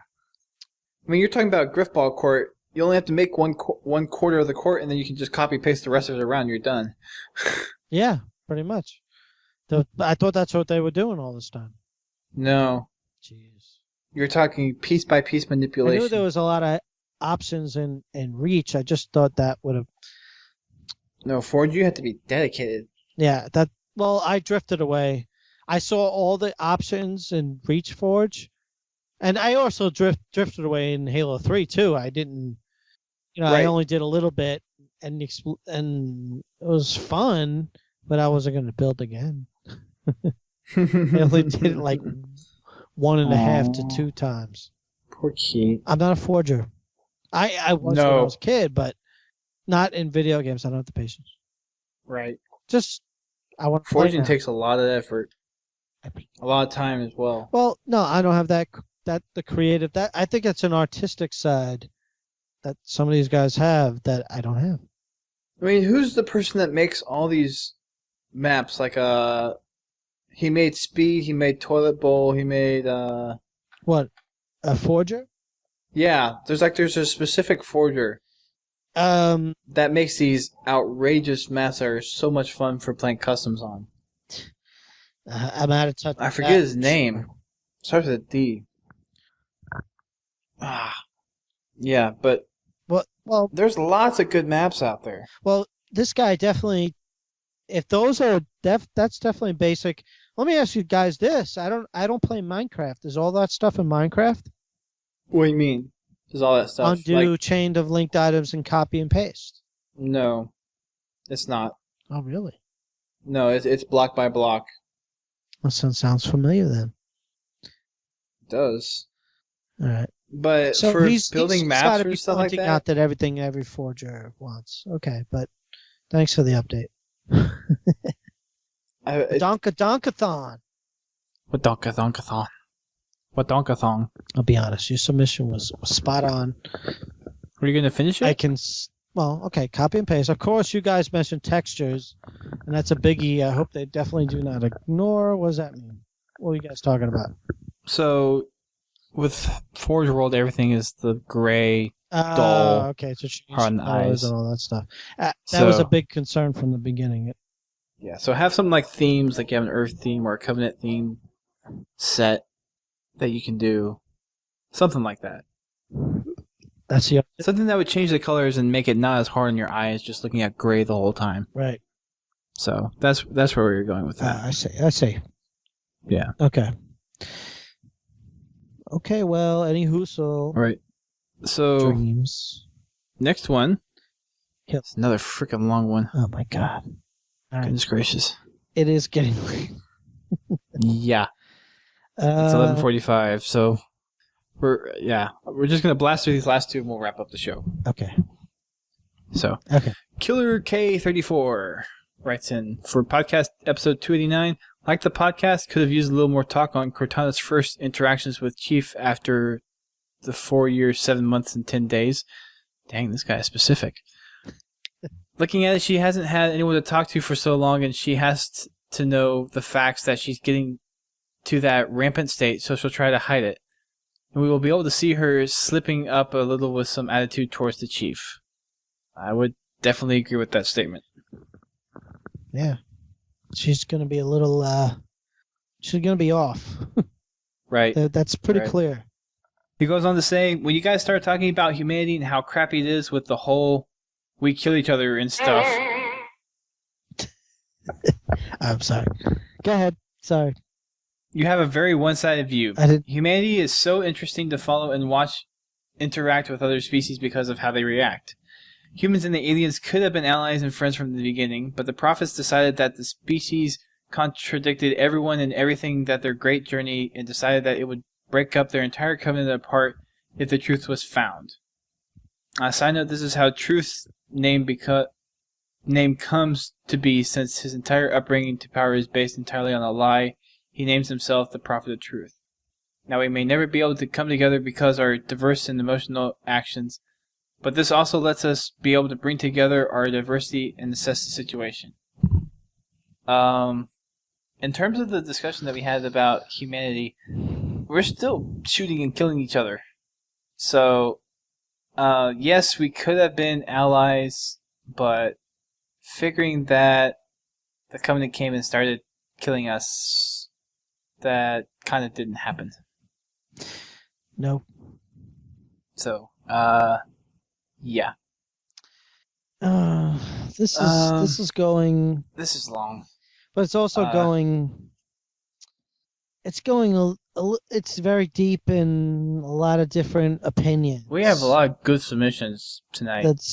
They are. They're very good. I'm reading ahead, but they're very deep in the way they've. I don't know. This is not based on. This is a lot of based on feeling. Yeah, which is a good thing. It's a good thing. It's a good. It's better for, I think that shows but how. It's better for reading and not for us commenting on. It's really more. You can't comment. We can sum this up. Yeah. But that's about it. This is the kind of stuff that almost makes Halo 4 exciting. Yeah. Because it has people thinking. It has people really digging into the story. And you take the parts. Right. It's really digging into what Halo is and what Halo has been over the past 10 years. Killer, your post is meant to be read and not, and just read. Same for quietly. Same goes for Revanchist Lab. Yes. Yep. Same goes for his. Yes. I mean, we were trying to do that. Well, no, but his a little more tactical in respect to the way multiplayer is. Right. But. Well, this one's more campaign driven, yeah, but it's similar. That's more fiction. Yeah, this is more fiction driven. Yeah, we definitely could talk a little bit more about our multiplayer experiences that are definitely more technical than we can about a campaign experience or what it means to you. Right. It's different, but it's good. It's good. So the next paragraph that Killer has talks about the Chief and how he's somewhat misunderstood, but he's kind of like humanity's greatest effort, and how he basically has no regrets for what happened to him, and that he's basically the shining light of inspiration for all of humanity. His next paragraph talks about how having the Spartan 2s come back might not be such a bad idea, and how they might somehow be integrated into the Spartan 4 program. That's an interesting take on things. Yes, well, that's a. What are we doing? Like, Master Chief is supposed to be an inspiration to this whole. Yeah. shift. So Master Chief is supposedly like the last Spartan 2 that exists. Nice. So what if the Spartan 2s that do still exist come back and almost reintegrate into the Spartan 4 program? That would be awesome. It sounds like this could be. Let's really make the Master Chief iconic. Yeah. Well, and that's kind of the discussion that we had, I think, on our last show, is that you almost wouldn't want to break that for people who have only played the games and haven't read the books, that don't know Chief is not the last Spartan alive. Right. And I guess for some who haven't looked too much into it, not the only Spartan that exists. Right. But fine. And even if he's not, and he's still, there's other Spartans, but he's still got to be the greatest Spartan that ever existed. He's going to be iconic in that sense. Yeah. So at the end of the story, even if he dies at the end of the trilogy, he's still got to be the greatest Spartan that ever existed for whatever story they try to wrap around in this Reclaimer trilogy. He is the greatest Spartan ever lived, and with all these different Spartans go around. Like he's got to be considered the he walks around on that wherever he is. He talks to trains or whatever they have him doing now. Trains? I don't know. Isn't he somehow tied to that ship and he's going to be on it? I don't know. Who? Chief? The chief. I mean, speculation or the way it makes it sounds, how he inspires a Spartan 4. How does that happen? Oh, you're talking about for the live action thing? Yes. Okay. Sorry, I didn't make that connection. Yeah, valid point. He's but also add to that, 343 has said they're gonna make it more. You're gonna know John a little more. Still won't see his face. So I don't think we ever need to see his face. Probably not. At this point, what's the difference? My question would be, do they actually have a face? Like, does 343 internally know what John looks like? You know what? They probably do. Or does it get revised after every Halo game? Or is that taboo? Or is that like no one speaks of it?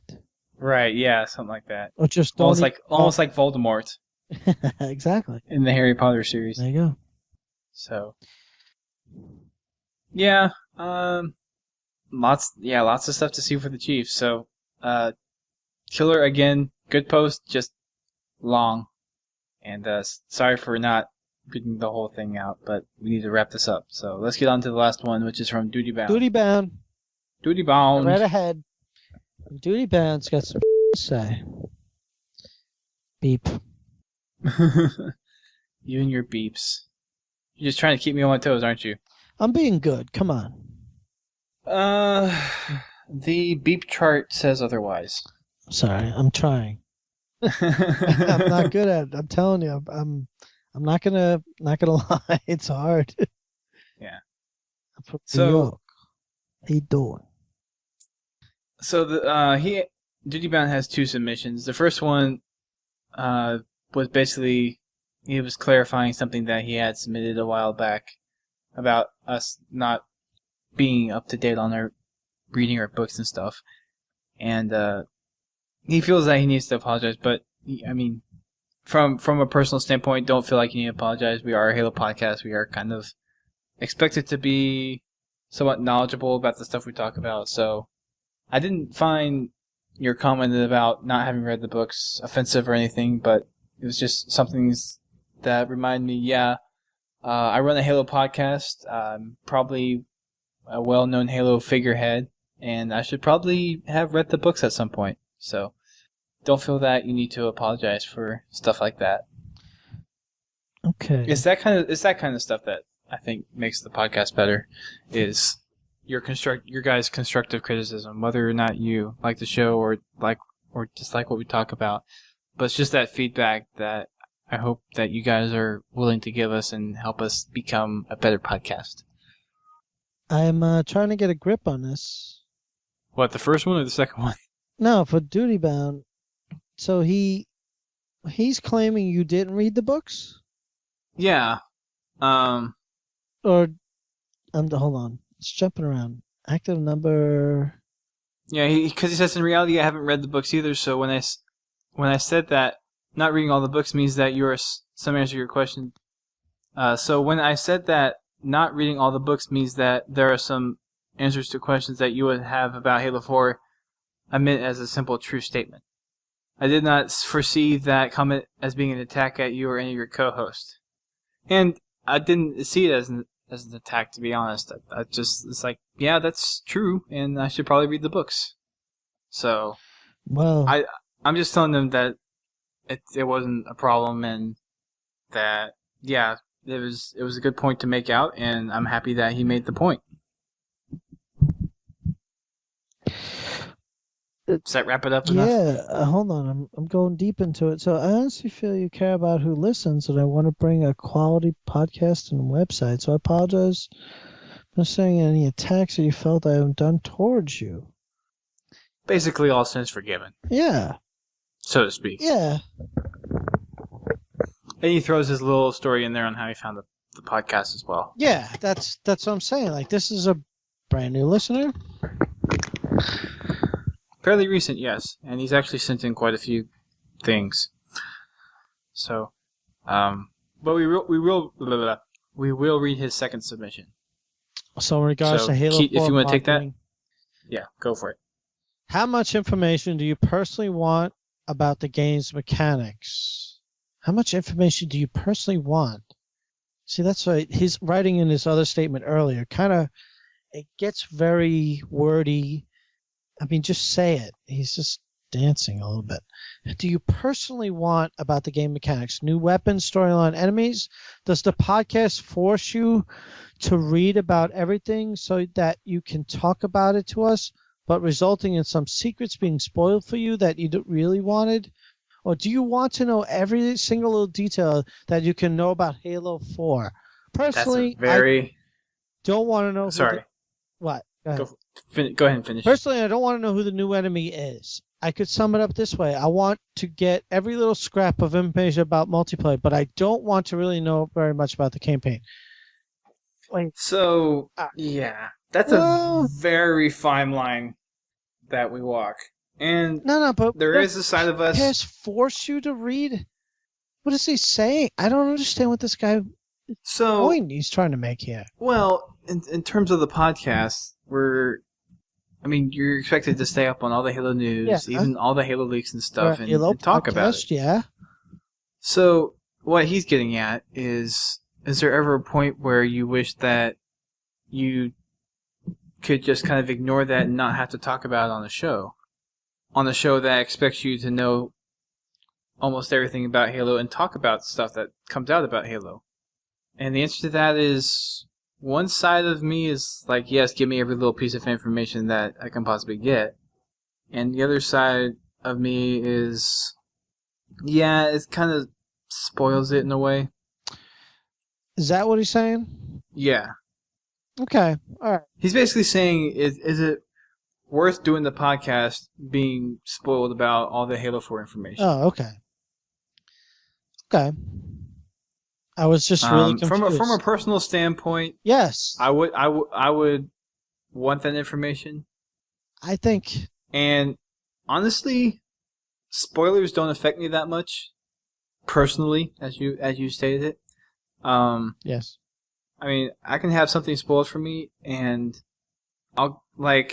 so I watched a video of the whole Reach campaign a week before Reach came out, and it actually, in my opinion, made the whole Reach experience that much more fun for me. It was like seeing the gameplay there, and it's like, okay, now it's my turn to play this, and I get to go through and run this how I want to run it. So, I think it depends on the personality of the person you're asking, whether or not they want to be shared all the information or not. In some respects, I do understand where some people is like, yeah, give me all the multiplayer stuff and don't spoil anything about the Chief. Don't give away any storyline details whatsoever. I don't want... that's what I understand that, and I deeply respect that. I don't want to know nothing. For me, though, it's like, give me every little piece of information that you are willing to give me. Yeah. No, I'm not like that. I'm definitely more of campaign right. Only, or any story details. I don't want to be spoiled. And I think for most people, that's the way black it is. out. There's a difference. Some people black out. They don't want to know nothing. And I think that's kind of now what you're saying, what he's saying here that I see now. What he's saying, duty bound. He says, right. As far as how much do you want to know? Like, where's your line? Where are you drawing? Right. It's honestly a matter of opinion of the person that you ask. Definitely is. And I think in most cases you're going to see that, yeah, multiplayer, give me all the juicy bits, and campaign, don't spoil anything for me. That's what he's saying. See, it's actually how much you... Or you spoil the right parts, or hint at the right parts to make people even more interested in the campain. Well, there's that whole marketing thing. Yeah. There's that whole marketing thing. So, was I right in regards to a Glassland sequel? I don't So know. I was right in regards to a Glass Lens sequel. It wasn't read on the podcast, but one of the posts you discarded said that there had to be a sequel to Glass Lens based on the book's Halo 2-like ending. Well, let's just skip over that because I don't remember. Yeah, and let's skip over the Forge thing too. It's just like it's the same Forge issues. But this is interesting. So I've heard that the cutscenes for Halo 4 are going to be more in first person. What do you think about the deaths in first person multiplayer? My thoughts that the first person death would be from one of many assassinations. I picture something like this. Your Spartan is sprinting past a wall where an enemy Spartan is hiding. All of a sudden, you stop dead in your tracks and your controls don't work. Next thing you know, you spin 180 degrees and are facing a helmet with your assassin. You watch helplessly as enemy grabs a knife and stabs you. Then you fall to the ground waiting to respawn. That would take place in a normal assassination time. Oh, I like that idea. I actually think that's I like that idea. awesome. That is freaking All of a sudden, awesome. like you got your I first love person that view, idea. then all of a sudden somebody's grabbing your first person view and turning you around. Yeah. That's actually Ooh. good. I like that. I really like that. 343, make it happen. I like that a lot. You better you know what you do? Put this in the beginning of the podcast. Because then nobody's going to listen to the end of any show, by the way. Just I do. I don't. That's why. Well. I'm kidding. So, put this in the beginning. Oh, that's a great idea. That's a fantastic That's going to idea. keep me up a couple more hours tonight. That's a great idea. I mean... What other assassination moves would you do with that, though? Well, only ones where you get... Oh, it what only if you... makes sense if you get spun around where it would be cool. No. Because there's other assassinations... What if you get assassinated with a sword? You see the sword come out your front, and you're like, That's not crap. bad. Yeah, that's good, too. Along with some, control of vibration, which already happens, but... Mm-hmm. Well, also, if you get someone from the back, too, your Spartan camera could actually turn, and you're like looking behind you, and you see the Spartan and in the process just jerk the you. camera, make it jerk, make your head snap. Well, some of them would be really bland if you just had the first person the whole time. You know what you could do? You could do that, get the first person view, then have it pan out for just another second or two, and watch your animation from a camera view. I want to see someone. I want to see the first person view of you being like kicked off of the spire or something. Yeah. Well, you know what I thought was always great. You don't even realize it, I think, but I know I do. When I'm even getting killed in a multiplayer game since Gears of War, watching my animation being killed so, violently, and then. Even with Halo Reach, when they were doing the animations for that, and you get to see that, I think I don't know, for some reason it gets me pumped up. Makes me want to do it to another player. Right. I think No, Assassinations was one of the best additions to Halo Reach, I think. Loved it. Yeah, and it's definitely associated more with like Gears. Gears of War has the best assassination animations ever. Well, the nice thing about if you stay in first person with your assassinations is that if someone comes back and saves you, you don't have that camera yank out and fly back in. That's great. Right. They did it. So that's another plus to that. Yeah, that's a good point. This is awesome. Good idea, Duty Bound. There you go, Duty Bound. Shout out to the Duty Bound. You want to wrap up his submission? Shout out to the Duty Bound. I am right now. Shout out. Oh, sorry. So the last thing before I go. He's mentioning his girlfriend. My girlfriend has finally had the last straw with me in Halo. She says I am so obsessed with it that there must be something fun about it. She has never seen any of the campaign or multiplayer. I'm starting her off with Halo CE. Do you think I should start her on easy? Man, this game seems to be in all aspects of my life. It's kind of beautiful the way he ended that. Mm-hmm. Question. And Has she yes, played any video games before? Yes, that's the first question. If she has she got if she FPS has- experience? well, not even FPS. Has she played a modern video game before? Well, a If joystick so- 3D environment game. Yes. Right. If so, I would say start normal. If she has little to no gaming experience, Easy for sure. do easy. Do easy. Yes. That's kind of cool. That is pretty cool. That is pretty cool. Good submission. Good submissions. Good submissions all around today. Good duty. We were... I'm going to kill that freaking soundboard. Alright guys, thanks for tuning in. Remember to check out our new video show that we're doing on YouTube. We're doing some Pod TV news shows that are basically... If you've seen stuff that Green Skull or Nick and Eli has done... We regret being alien bastards. Can you quit that? For 1 second, please? Bitch! Okay, sorry. I'm a little kid again. Go ahead. Anywho, make sure you check that out on YouTube. That is youtube.com/podtactv. Podtacular and Pod TV were already taken by previous hosts of the show, and I don't have access to those, and they don't remember their passwords. So, For shame. yeah, Podtac TV. Podtac TV is where you go on YouTube. And so far we have 3 episodes out, and we're pretty much doing those whenever some big news hits, and then we'll aggregate, but they'll sum up topics that we talk about here on the show. So, please go over, comment, subscribe, leave feedback on how we're doing, what you want to see more of, what you would want us to talk about possibly on those. They're designed to be really short, 6 to 10 minutes in length, just to get info about news out there, not really any heavy discussions or anything, so go check that out.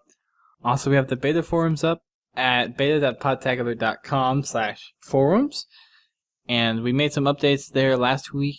We're going to make some more updates this weekend, and hopefully get the color scheme finalized for you guys, and get that moved over to production as quickly as possible, because the whole spammer issue in the current forums has gotten a little out of control as of late. So, yeah, sorry about that. That's all the stuff that we have for tonight. Thanks again for listening. Dad had to leave out early, so thanks to him for being on the show. Greg has run into some real-life issues, so he won't be on until next week. And thank you, Kete, again, for being on the show. I am honored. Thank you. Okay, until next time, guys, keep on fragging those trucks.